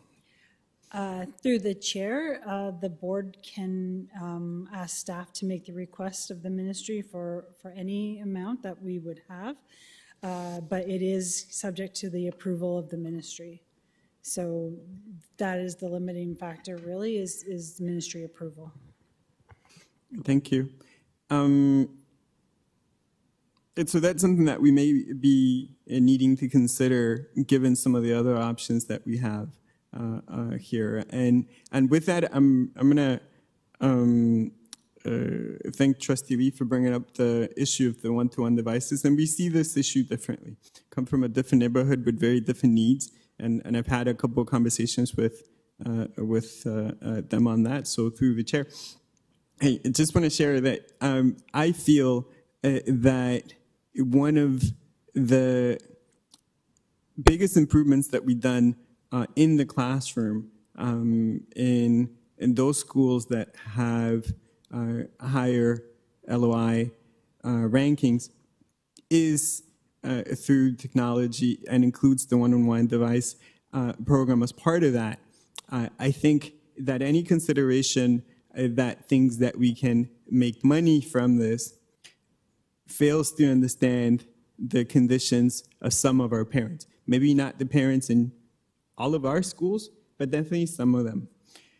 And that anything that tries to process income, that tries to process ability to pay needs to be administered and costs money and cuts away from the process of trying to create savings. And I've seen this firsthand with the city's welcome policy, and anybody that's ever used that program at the city knows that it's a very poor cousin to what we had before, which was free programs in our community centers. Right now you get a credit, and now you have to have a number of different things. So I have a couple more things to talk about. I run out of time. So I'll add my name to the list as well, to the second list. Thank you, Vice Chair Didavides. Trustee Laskin. Thank you very much, Mr. Chair. Similar to my colleague, I do want to let staff know what my intentions will be, because I think you wanted us all to signal so you would have a better sense of next time. I'm not moving these as motions, but I just want you to know me. I'm just talking for myself. So I do support the weekend at Kearney because it doesn't negate student programming. I do support restructuring of adult ed because it doesn't negate adult ed programming, it just restructures it. And I do not support permit fees beyond what was already moved, which is just the increase based upon the inflation. I do not support canceling senior and general interest programs through the budget. And I could consider supporting not anything. I very much support the one-to-one devices. I do not think the juice is worth the squeeze to collect a minimum fee for repairs. I think that would cost us too much to monitor, but I would support staff looking at the one-to-one device program and coming back with some improvements to the program to implement. All those things I've just talked about for me are operational. They shouldn't be part of this budget. They should be staff doing the job of relooking at things and operationally creating efficiencies. I do not think it's up to me, and I don't think these should have been brought to us as budget items. I'm just saying that out loud.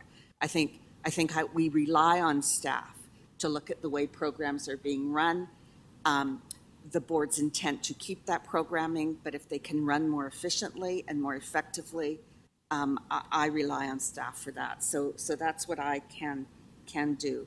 I don't support, I am not going to support anything with a program reduction, what I would consider to be an actual program reduction this go around. And it'll be of no surprise to anyone. I am devastated that pools was even brought forward again this year. We had this full conversation last year.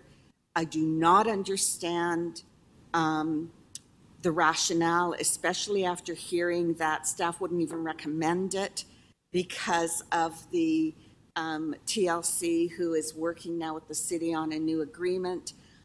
I'm just dumbfounded that it's even here creating angst in the community when it's not going to happen. So I just need to say that out loud. And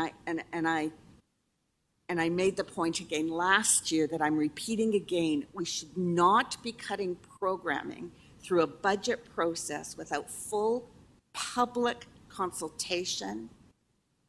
And I put the pools in that, I put the Con Ed programs and general interest programs in that bucket. I put the, cost recovery permit piece. Those are programming. Maybe they're not directly related to K-12, but they're certainly directly related to our role as an educational institution that believes in lifelong learning. So that's where I'm standing. The other piece, I think, and I'll piggyback on Trustee Ehrenhardt. If you're bringing this back to us, I think it was June 13th, with actual recommendations, I'd like staff to consider a day for deputation separate and apart from the meeting. Because once it becomes public, these are just thoughts, but once you're actually putting recommendations together, people will want to speak to it. And I don't think, given the history of the last couple of meetings, I can't start this work at 8 or 9 o'clock at night after working a full day. I think it's barbaric, and I don't think we make good decisions.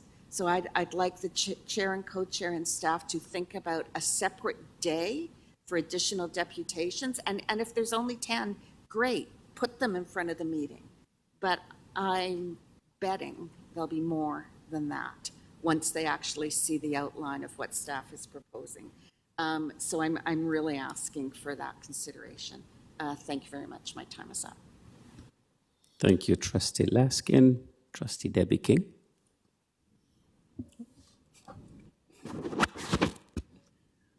Thank you, through you, Chair. A few questions for staff just to help my understanding of some of the impacts of what we're seeing here on paper. Starting with the area where we're spending more that we're funded for in the very valuable line of safe and caring at $9.2 million. Can you just remind us what that includes? Is that beyond staffing? And the reason I'm asking is because I know that last year, above and beyond this, there was additional funding that we received to support some of our collaborative approach to school safety and violence prevention. And I just want to understand if there are specifically programs toward violence prevention or similar that are a part of this number. Thank you, and through the chair, I will ask Executive Officer Snyder to speak to what's included in the 9.2, please. Through you, Mr. Chair, I'd have to go and double check, but I do believe that the variance there is our staffing compared to the GSN funding model for caring and safe. I just need to go back because it's been a while since I looked at that chart. But that's my understanding of how we created it, was to look at our staffing complement for safe and caring versus the funding model. Thank you. Through the chair, I'll move on to my next question then. If we request and are approved for the use of the 22 million of proceeds of disposition, does that mean that we're putting our maintenance schedule further back? Through the chair, it shouldn't impact the schedule. We do have proceeds of disposition that we will use, and we will continue to use to assist with our capital revitalization strategy. We do have significant proceeds of disposition currently, and so we don't believe that this amount would impact that schedule significantly. But obviously, at some point down the road, we're taking that money away from being able to do that work. All right, thank you. I'm changing gears with every question, so thank you for keeping up. Looking at the page in the presentation where we saw the elimination of support for de-streaming, and on the same page we saw the holdback for staffing, I'm just trying to understand, are we saying that we've already allocated staffing to support de-streaming, that we expected to be funded, that is no longer funded at the same amount? Are we changing the holdback to help make up for that amount? Or are they two separate numbers and ideas that were just on the same page? A little bit of A and a little bit of B. So yes, we have already allocated all those staffing, and so the $11.1 million of staff. And when we looked at, okay, is there anything that we can do to offset those costs? One of the areas that we looked was the holdback. So they're two separate numbers. It is helping us to offset that cost. And again, we've had significant holdback. So just again to remind everybody, if you approve school-based staffing of 100 teachers, we may only allocate 90 of them, and we've got 10 in the holdback in order for September when we actually have students in specific classrooms or specific schools, and we realize, oh, well, we need to add a teacher here, we can pull it from holdback. We also, if it's not as a result if it's a result of growth, then we also get additional funding. So if you recall, we got additional funding this year because we had increased enrollment, but we didn't actually have to add any teachers with that additional funding because we had enough money in our holdback. So we've had a very conservative holdback all along. So we don't believe that this will impact us in any way, but it does help to offset that cost. And then a follow-up to that, thank you through the chair. So is it correct to say then that it's now costing us $5.5 million to support de-streaming? Through the chair, I think it's fair to say that we are spending $5.5 million. We use that funding to offset our costs related to some of our guidance teachers, and we're able to add additional guidance support in the 7 and 8 level especially. So those teachers are being supported by $5.6 million, yes. Or $5.5 million, sorry, yes. So one of our very priority areas is directed by the ministry. It is no longer funded by the ministry, essentially. Right, so if we were to continue with those as we move forward, we would have to fund it through the core ed funding as opposed to through this responsive education program. Okay. Thank you. Changing modes again, I have several questions related to IB. If staff are able to respond to much of it today, that would be great, but I'm also willing to have a follow-up if that's necessary. I just wanted to understand, for the pre-IB years, grade 9 and 10, are there costs that are specific to IB staff, training, and books for those years, the grade 9 and 10 versus the 11 and 12? Through the chair, I'm going to ask possibly is Associate Director Sarisco with regards to the costs related to grade 9 and 10 IB.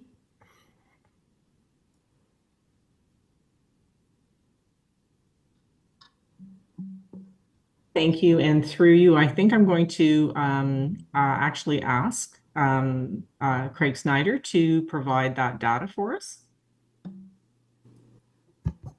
Sorry, through you, Chair, I was doing something else. May I ask what the question was again? And I'll see if I can answer. Are there specific costs related to grade 9 and 10 IB? Through you, Chair, I would have to go back to my colleagues because I believe there's some classroom materials that is unique to IB, but it's been a while since I touched that portfolio. So if we could, we would put it in Trustee Weekly, please. If I may, I'm sorry. I'm remembering it's in a report. So if you just give me one moment, I'll be able to pull that up and find that data. Thank you.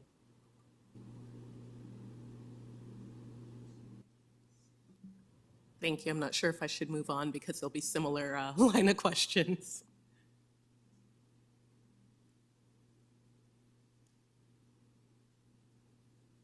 Yes, please. Okay, I will continue. For students who complete the certificate versus the diploma, so they're not completing the exams that have a cost to them, is there a way that we're differentiating that? So if somebody begins the program, begins paying fees, and decides they no longer want to pursue the diploma, is there a way to, are we thinking about how to correct that or address that in any way? For paying the fees? Yes, so there are fees that are part of what the fees are paying for is the exams specifically. And if someone were to pursue the certificate versus the diploma, they would not be participating in those exams. But if they've paid the fee up front, they're presumably paying for it all. So I'm wondering if there's any thought on how to address that. Yes, thank you for the question. Certainly we can be intending to provide a refund. What we are suggesting is putting the fees in over a span of time because of there are costs associated with grade 9 and grade 10 for supplemental positions, training, etc. It's of note that other boards don't offer refunds, but we can certainly look to that. Thank you, through the chair. Is it possible that there would be a point where the demand of subsidies is so high that it negates the cost savings we're finding here? Thank you, and through the chair, I believe that in 2020, when the fees were being charged and staff was going through the subsidy provisions, there was a net revenue that came forward, that the fees were more than the subsidies. I'm not sure what the amount was. They were all reimbursed as a result of the pandemic, but I believe that we did collect fees at that time that were more than the subsidy. Thank you, and getting to the end of the questions here. I'm wondering if, based on some of the feedback that we've heard about the subsidy thresholds, but also about the process, and Trustee De Davides spoke to this a little bit, or alluded to it a little bit as well. I'm just wondering if staff are at all reviewing the process for applications to subsidies and whether the time, the resources devoted to that again, if that negates the savings that we're looking for here. Thank you, and for the question.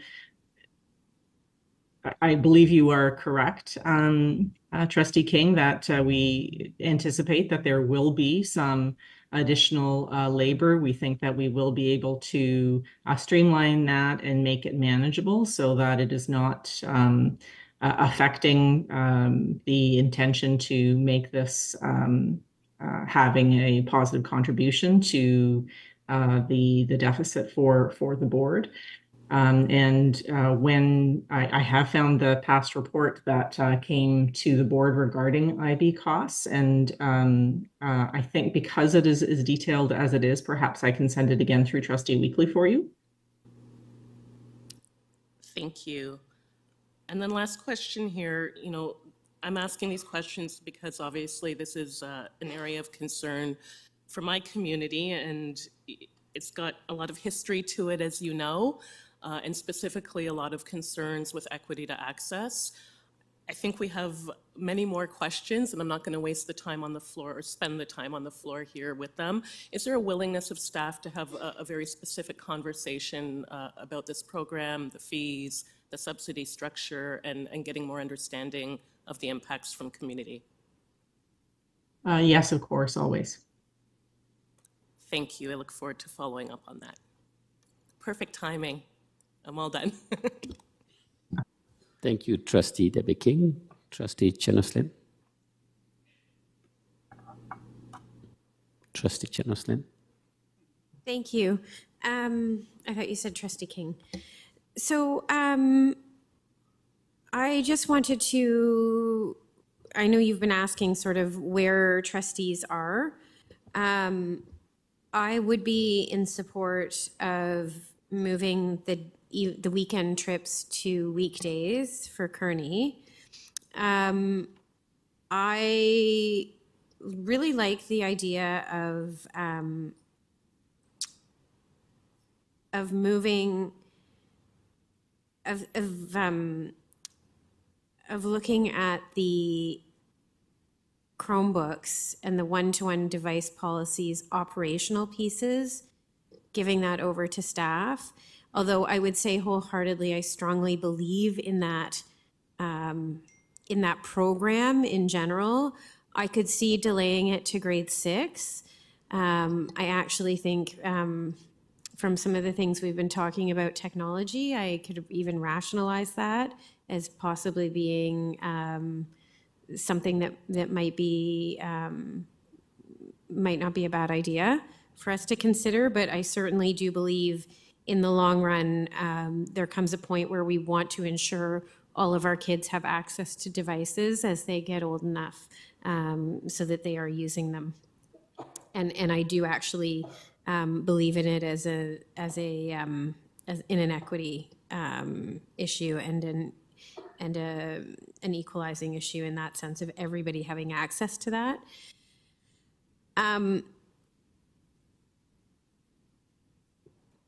I also believe I do support the people who want a device paying a fee, but I also support, if we were to do that, allowing families to be able to support a device for other people, like giving that option when you pay to do that, to be able to, pay for more than one device, to actually donate towards that fund, so that students, where it is a challenge, it goes into a pot of money to pay for that. And I would absolutely support a subsidy piece in that. Like, I don't think that should limit children getting access to it, but I actually do believe that there are communities that could afford to pay for that, and I don't think they would mind. I am in support of IB fees. I could see possibly, waiting till next year to institute that, but actually I do believe in that. I think we're the only board in the GTA, and I think even more than the GTA, that doesn't charge for IB, and I think this is a missed opportunity for some revenue to help us. And I see that as fair. And I do believe in restructuring adult ed, including if we were to do a restructuring that had 2 sites that were nearby that were at 50% capacity, that we were to amalgamate one into one. I think that's an efficiency and a cost savings that I think would actually make a lot of sense. I am not in favor of doing pools, and certainly not at this time. I think we're at a key point in working through pools with the city, because our agreement is up in June 2025, I believe. So I just don't, I'm not sure why we would go there now, to be completely honest. So that's roughly where I am. Thank you. Thank you, Trustee Chernoslin. We have Trustee Arts. Thank you through you, Mr. Chair. I wondered, I sent an email earlier and I just wondered, and I've asked this of my colleagues at OPSPA and connections around the province. Other boards are coming to this realization too. How does the government eliminate a chunk of funding after school boards have their legally binding dates for collective agreements? So for us, I mean, we're the biggest board, so it's going to be significantly more. But this impacts funding. This falls on the collective agreement deadlines for all school boards, which were, depending on the board, I'm trying to think, weeks or months ago to designate their staffing for September. And I like the PPF, or whatever it's called now, PEF, is not part of their core education. So it wasn't part of their big funding overhaul to delay. It was a separate piece of funding that they should have notified us in a more timely manner. Yeah, thank you. And through the chair, I think that those PPFs, REPs, they're called now, responsive education programs, are time limited, and they do indicate that they can be canceled, but usually we do get some sort of notification that it's only going to happen for this year, or that this is going to run out at this certain time. So it did take staff by surprise that we received $11 million for 1 year and then it's gone again. And that is very, very unusual, which is why we were surprised. If there is, usually through the budget process, if there's any indication that we won't receive that funding again, then we don't usually provide it. But that the challenge with waiting until the announcements come out is that we disrupt the system. We,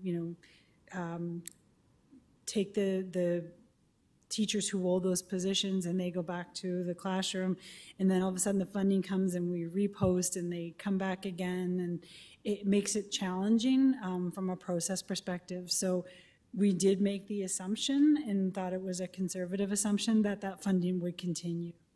And so that's the challenge, is that we made that assumption and it didn't come to fruition. So They did this last year. They, not with this piece of funding. I will point out that de-streaming came into effect in 2021, and we're not through the whole high school cohort that needs to do this. So the fact that this funding is 1 year is ridiculous to start with. It shows no dedication to the success. De-streaming is amazing. It's the thing students need to have open access to all their educational opportunities. But it has to be resourced. It has to be funded by the province. It's the province's initiative. And they did this last year. They waited, they did this in the opposite direction last year. They canceled literacy funding for literacy coaches.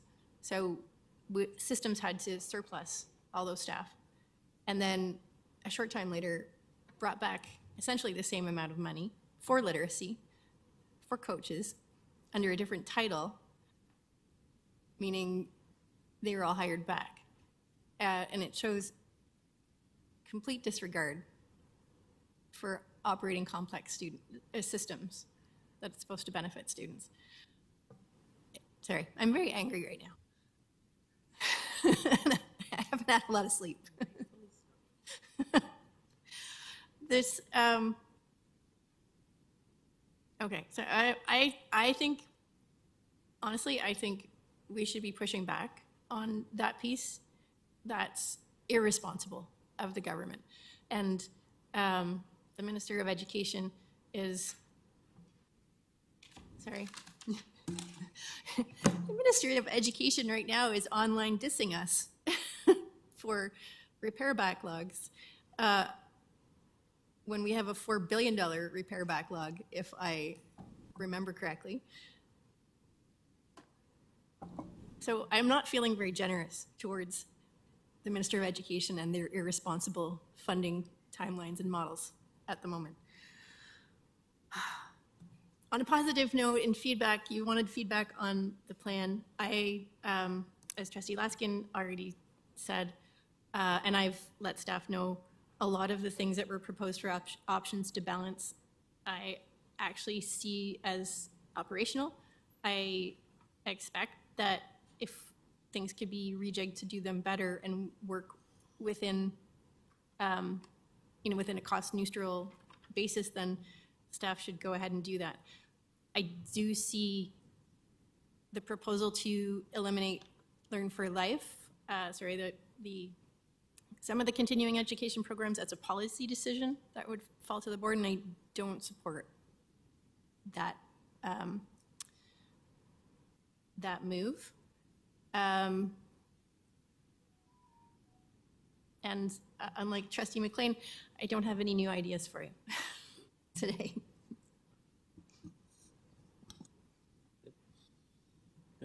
Thank you, Trustee Arts. Trustee Siskandaraja.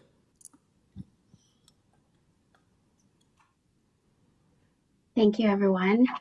Thank you, staff, for this report. Thank you to the team. Just to echo Associate Zucker's comments earlier about how amazing our staff are to bring down, bring it to as close as they could, especially dealing with the numbers that they deal with. So I do appreciate all the work that's been done. From where I'm sitting, it's becoming increasingly difficult to support this budget. I don't think that's not at all a reflection of staff. They're working tirelessly on this. I actually think it's borderline cruel and unusual punishment at this point, to have to keep going back and having these conversations when the reality is just how inadequate our funding has been and continues to be.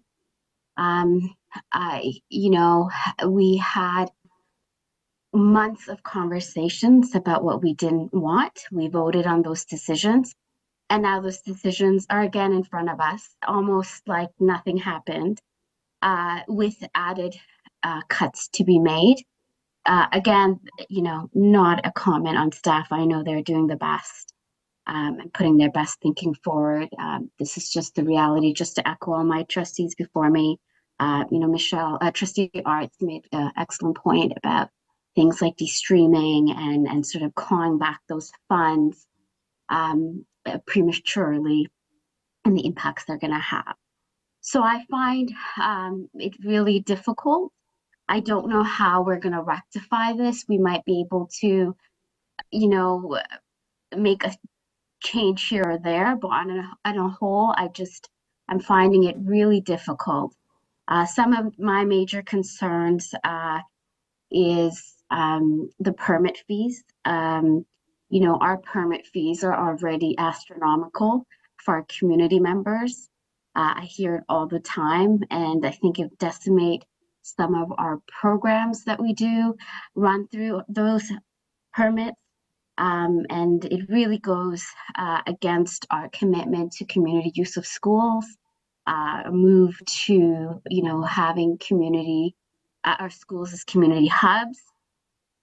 So the permit fees is a big one for me, as well as, I have concerns about the Con Ed, of course. I have serious concerns about that. And actually, I would like to ask staff a question on this. I'm hearing a lot from community that some of the reasons why enrollment have been declining is because we've changed our methods of registration and moving it to a purely online format. And so a lot of seniors who might not be comfortable with that, and not just seniors, others as well, have asked why they're not able to go to the local school and register the way the city does, right? You have the option of registering online, but you can also go to the local community center to register for the programs. So if staff could speak to that, I would appreciate it.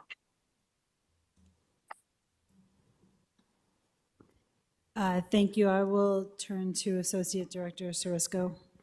Thank you very much, and I'm confident that our reply will alleviate some concerns, and I invite System Superintendent Peter Chang, please, to provide the details. Yes, thank you. And through the chair, to the trustee, may I ask for clarification? I think you had asked, and what I heard was you were asking about registration for Senior Day or Senior Learn for Life programs, or for International Languages African Heritage programs? The Learn for Life programs. Oh, thank you. Yes. So yes, you are correct, trustee, in that our main method of registration is online. It allows quick access for almost all the participants, whether they are senior citizens or below that age.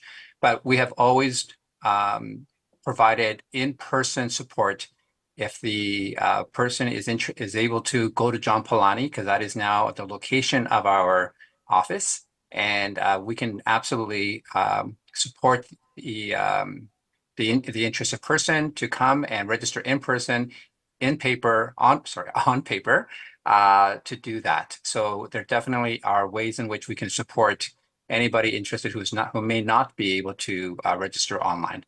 It's a call to our office, and we will work with that person. Thank you. Through you, Mr. Chair, John Palani is very far away from where, from my ward. And it would take more than an hour one way on a good day to get there by transit and by car. To expect people to go that far, I think, is just not in line with our principles of access. Why are they not able to register at the local school or be able to register over the phone? Through you, Chair, thank you for reminding me of that, Trustee Shiskandarajah. We actually do work with anybody who calls us, and we can provide for registration over the phone. John Palani is a recent move for us due to the changes that have happened with the York Memorial Collegiate when our office was located at Tuchatrui. Our office has now moved over to John Palani in order to accommodate the construction over at York Memorial. But for anybody who is able to call us, we can work with them to ensure that registration can also be held over the phone. So thank you for bringing that up again. Thank you. And so I think that leads to my next question on the matter. Seniors' concerns that I'm hearing with the removal of the paper copy version of the programs. And I understand it's a huge undertaking, huge cost to be able to mail it out to the entire city. But, is there a way that we could mail it out to people who've already registered to sort of remind them that this is happening? I just feel part of the reason the enrollment is going down is we're not doing a good job of advertising these programs. Thank you. And through the chair, to support an answer to the question, I would just ask Superintendent Chang just to talk about the books at libraries. Thank you. And through the chair, yes, we have definitely provided a greater focus on a more carbon-friendly attempt at trying to promote our programs. Having said that, we have consistently offered the Learn for Life brochures at various sites across the city, including our administrative buildings. So at 140 Borough, at 5050 Yonge Street, and other sites. And we also distribute the paper copy versions to Toronto Public Libraries so that people who are interested in getting a hard copy can also access those. So we print about between 6,000 to 10,000 copies to ensure that those paper copies are also available. And I would also add that moving to a digital footprint is in line with what the City of Toronto has done for over a decade, is my understanding. So certainly, perhaps last year was an implementation dip. We have worked to make sure that our communication will be strong for families who are interested or individuals who are interested in these courses. And we're confident that enrollment will continue. Thank you. The City of Toronto have the added benefit of being able to advertise on things like TTC stands and around the city, and I see a better social media marketing of it. So they have certain privileges that we don't have that allow them. Lastly, I know only have 4 seconds. I also do not agree with the closing of pools. And I know my time's up, so I can't explain why, but I think my colleagues have done a good job of it. At this point, I think it's premature with our city deal coming up. Thank you. Thank you, Trustee Siskandarajah. This completes our first round of the list. And we have second round, Trustee Erhard. Oh, I'm first at the beginning. I feel like, thank you very much through the chair. I feel like other trustees have asked many of my questions, and I would share that I would be happy to support preparing a motion for committee members, for FEC committee members around advocacy related to the cuts to ND streaming, the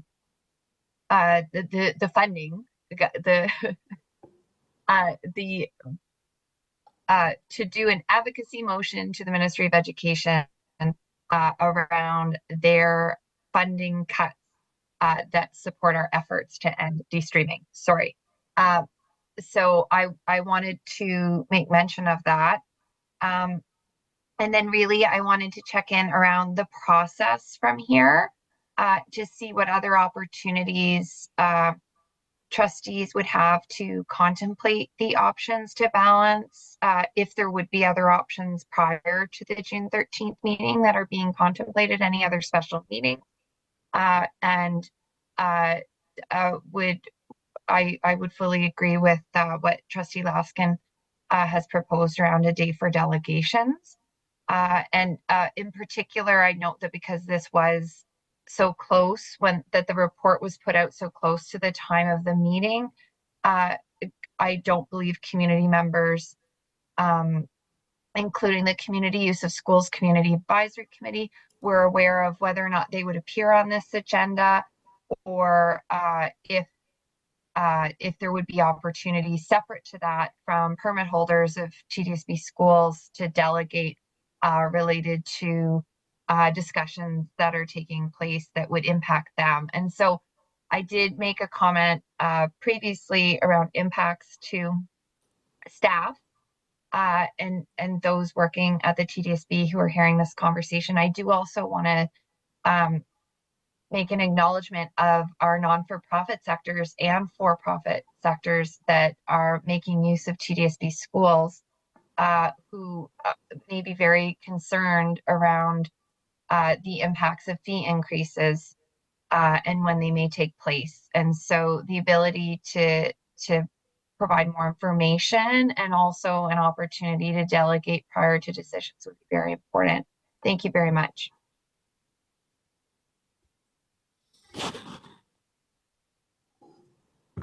I just want to make a couple of comments. So first of all, apologies for the late distribution. Staff were working up until the report went out to make sure that the numbers were as accurate as possible. And I do want to put the disclaimer on it that it may not even be perfect. We believe that it's fairly close, and we'll obviously update trustees if there are any significant changes, which I do not expect. We will commit to getting the report out for the 13th by the end of next week, so that there's plenty of time for everybody to have an opportunity to review. And we will use the feedback from today in order to make those decisions. And I will just say that I have heard loud and clear that pools will not be part of the options that will be brought forward by staff. And so just trying to maybe impact the number of delegations related to any of those topics. So, thank you. Okay, thank you through the chair. Thank you, and I just want to again thank staff. Mention of the short time in no way. I think it's been a Herculean effort, and I've said it before. I will say it again right now. In the time I have available, it appears to me a deliberate chaos that was created by the ministry announcing changes through the budget to the way such a large budget is structured without allowing sufficient time and preconditioning for school boards with full knowledge that they have legislated requirements related to their budgets. And so to me, that is a deliberate chaos that this government has created. I appreciate all efforts to provide us with information. I think to the extent that we could get meetings booked through June, it would support us being able to communicate with community around their opportunities to speak. And I appreciate the comment that pools would not be moving forward. I do think that makes sense. And I'm grateful. I think that's all of my questions right now. I may have more later, and thank you so much. Thank you, Trustee Arhad. Vice Chair Davides. Thank you. So just a couple of things. Procedural things first for everyone. I think it would be a good idea to have an extra day for the petition. I think that makes sense, as much as it may be difficult to find time. I also think it'd probably be a good idea to have a separate special board meeting because it looks to me, from my perspective, that the last June meeting at this point is very packed with lots of things, and then we will end up with a lot of unfinished business, including possibly our budget, right? Like, we don't know how long we'll need for that conversation. So that's something for the chairs and vice chair of the board to consider, along with the boss here to my left. But I think that would be a good idea.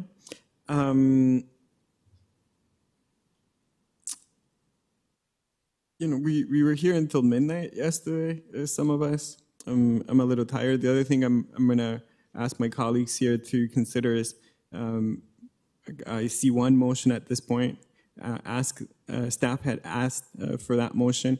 I would recommend we don't have lots more added to that today. I think it would be a good idea to leave a lot of those conversations until we have that final report from staff, and then we take the day to consider those motions, and ideally distribute it ahead of time so we're not making decisions and some of the stuff last minute. That being said, I would consider, even though I think it's not sustainable, I think I would consider expanding proceeds of this position, and I would consider a number of different things that could look at moving the needle a little bit to reduce some of what some of our deficit, and how we do that. I think it's a conversation that needs to happen between now and then. What it's clear to me is that without making significant, impactful cuts to how our school communities operate, and forget 9-3, because 9-3 is not really anybody's ideal model of how a school should be. We should have after-school programs, we should have before-school programs, we should have swimming pools, we should have outdoor education, we should have all these things, because these are the things that we as children, when we attended the TDSB, had access to. And how are we going to be the first generation that reduces the quality of education to future children? And that's not what I'm here for.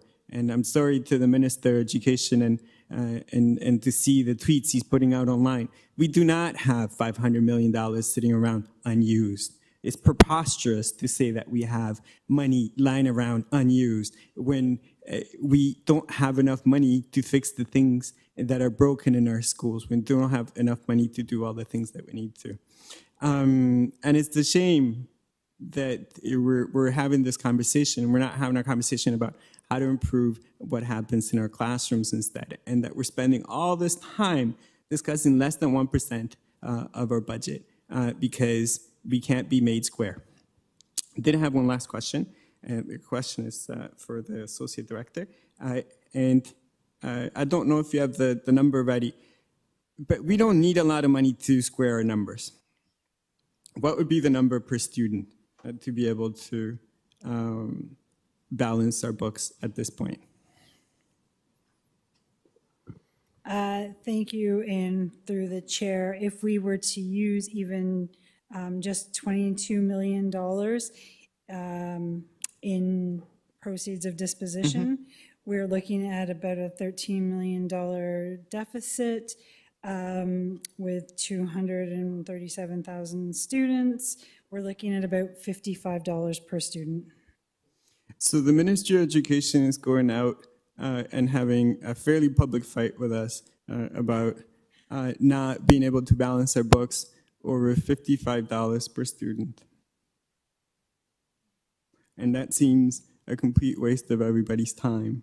It's pocket change to the Ministry of Education, and it's unattainable to us without making significant, impactful changes to how our education system works. And I think it's unfair to the kids that are in our schools, and it would be irresponsible for us not to go out swinging on some of these things to ensure that at the very least we did our best to make sure that we fought for them, because what else are we going to do? We're stuck in the situation that we are.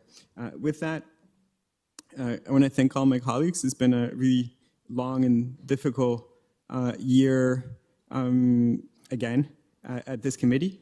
And I want to thank you for the time that you put in this as well, not just to thank staff, because to be honest, it's been fairly difficult. Last thing to Chair, I don't know, before we go into committee, if we can take a small break. It's been a bit of a long day. If that's okay with other folks. Are we okay with that? We'll take a break for 10 minutes. Are we? Shall we continue? Or if people want to go through. I don't know if there's any other motions. No. Let's finish it. Okay. We'll continue. Yeah. No break. No break. You good? No. It's okay. Thank you, Vice Chair Didavides. That ends the speakers list on the projected financial updates. We'll go back to the motion by Trustee McLean and seconded by Trustee Laskin. And do we have a speakers list on this?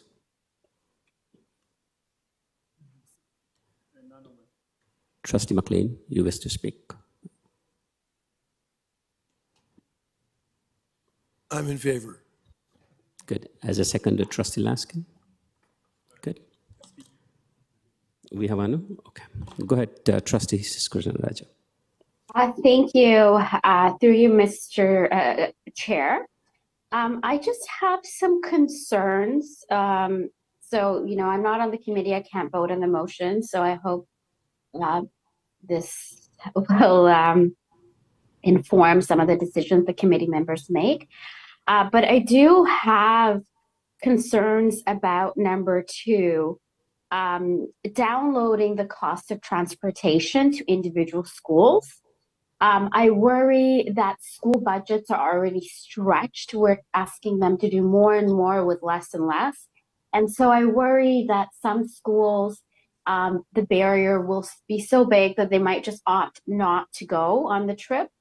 I worry that then, some schools will be able to fundraise to supplement the cost in a way that other schools cannot. So I would prefer that the transportation cost remains central. I'm fine with student fees. Obviously, it's not ideal, but I think with our subsidy measures in place, I feel we could be able to tackle that in that way. And because there are some schools and some students who are able to, pay the small fee compared to others. So those are two of the big concerns I have with this motion. Thank Mr. you. Chair? Thank you, Trustee Siskindraja. Do you want to clarify it? Mr. Chair, with apologies, Trustee Siskindraja, I believe you've misread the motion. We are not suggesting that transportation costs go from central to the individual schools. That's what staff recommended, and the motion clearly says it be denied. And that Oh, the my apologies student then. fees be Thank you for that. denied, and that the money saved then goes back to eliminate even current student user fees. So Okay, sorry, I just to clarify, misunderstood the motion. No, I appreciate that. Thank you Trustee then. Laskin and Trustee Siskindraja, let me ask staff to clarify this. Thank you. No, staff has a clarification question regarding the motion, which is number 4, that the money saved. So the money saved in Section A is about 300,000. Our user fees are approximately 2.1 million.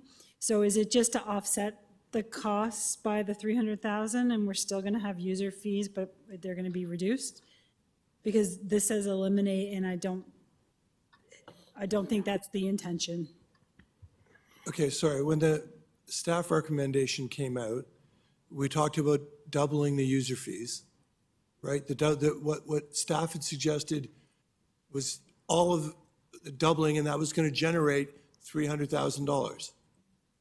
So then I logically deduced then if doubling the fees was going to generate 300, then eliminating the fees should cost you, it should take 300. So if I misinterpreted what you had originally. Sorry, through the chair, and I'll just clarify with Associate Director Sarisco. So number 3 was related to day trips as opposed to the overnight trips. So maybe we just add this current student user fees for day trips. Yeah, that's good. Because I think that's the issue, but I just want to clarify with other, yeah. Thank you, and I can see the logic in the doubling through the chair. That doesn't quite apply because for the user fee increase, that we would also be introducing a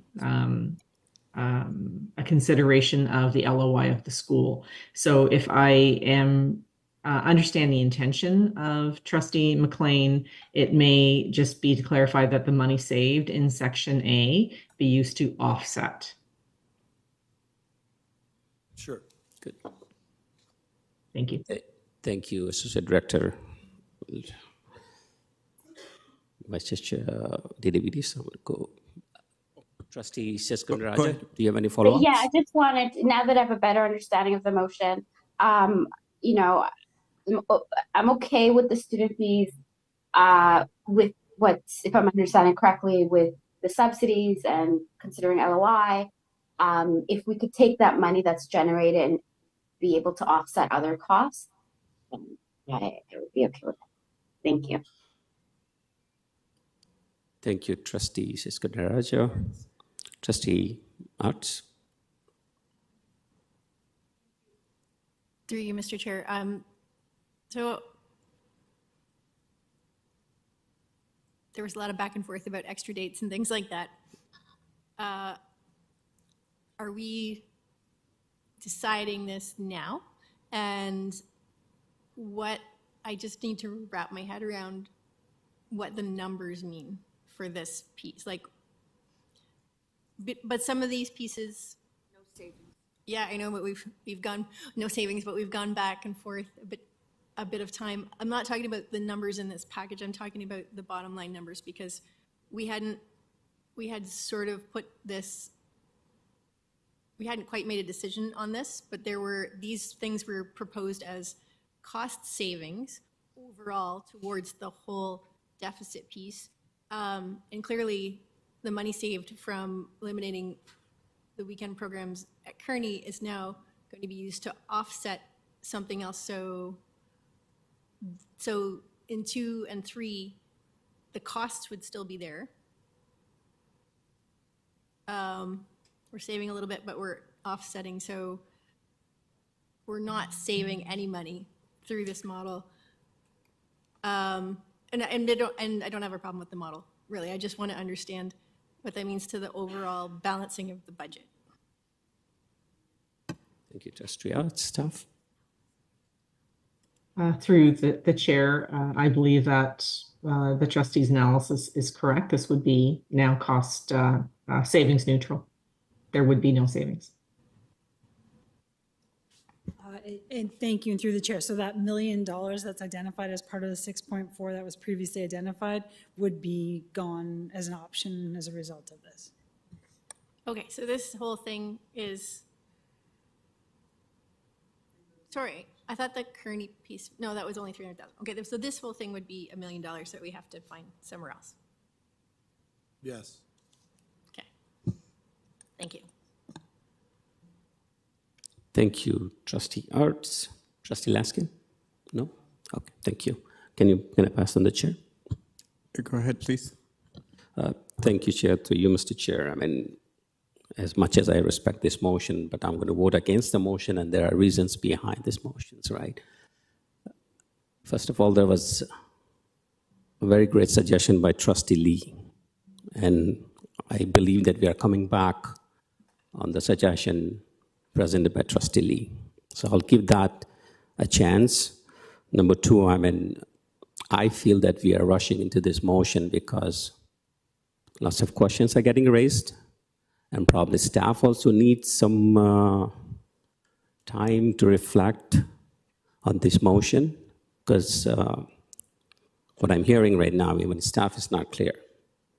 So I'm pretty sure I will wait for another week or two.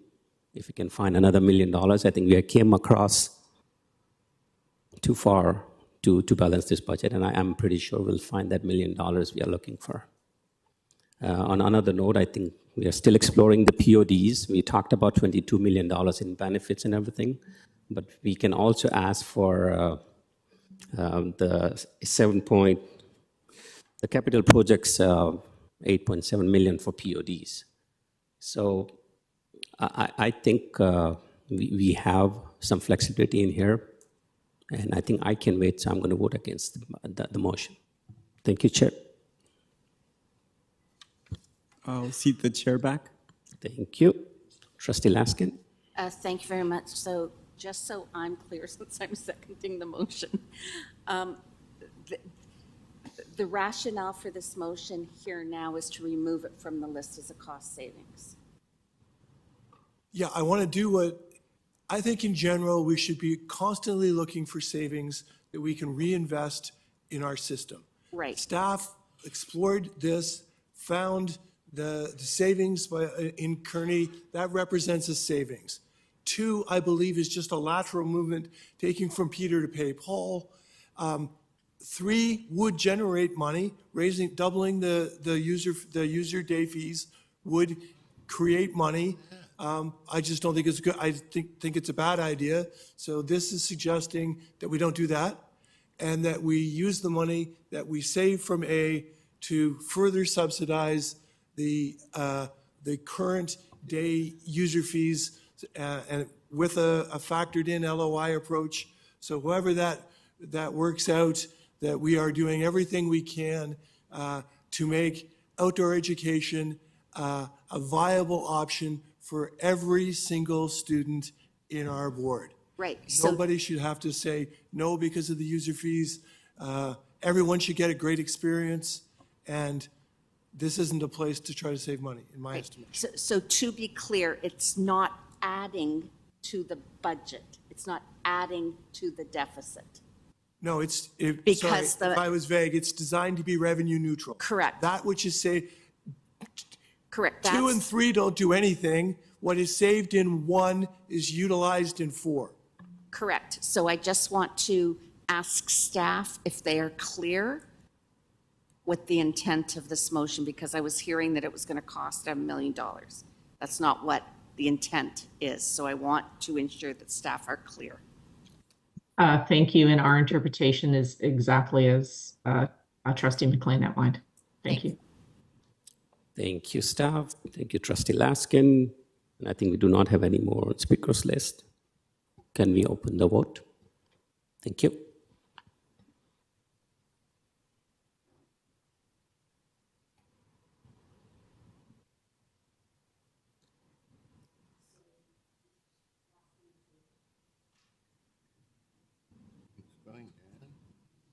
Yeah, my toy's not working either.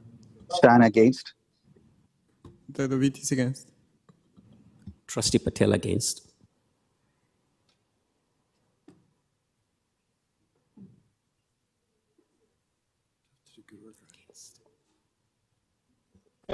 Trustee Lee in favor.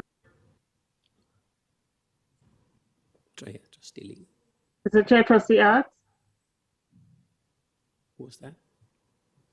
Thank you.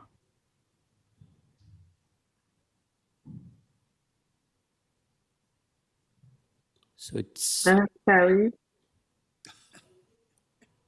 Thank you. It's carried. And I need a mover and seconder for the receipt of the report. Moved by Trustee Diabetes and seconded by Trustee Sally Lashkin. This ends tonight's meeting, but before we end the meeting, to vote. Yeah. We have to vote to receive. Thank you, Denise. The VT is in favor. Thanks, going Dan. Well done. Well, I'm not sure. I'm not sure if that counts as direction. Trustee Arts.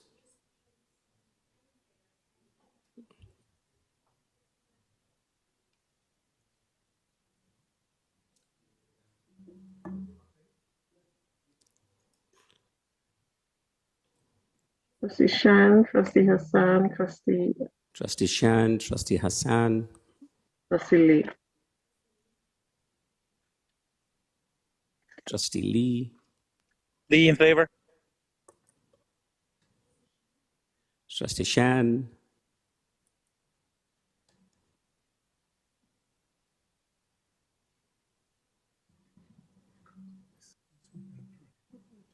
I think mark him absent. Trustee Hassan, not in favor.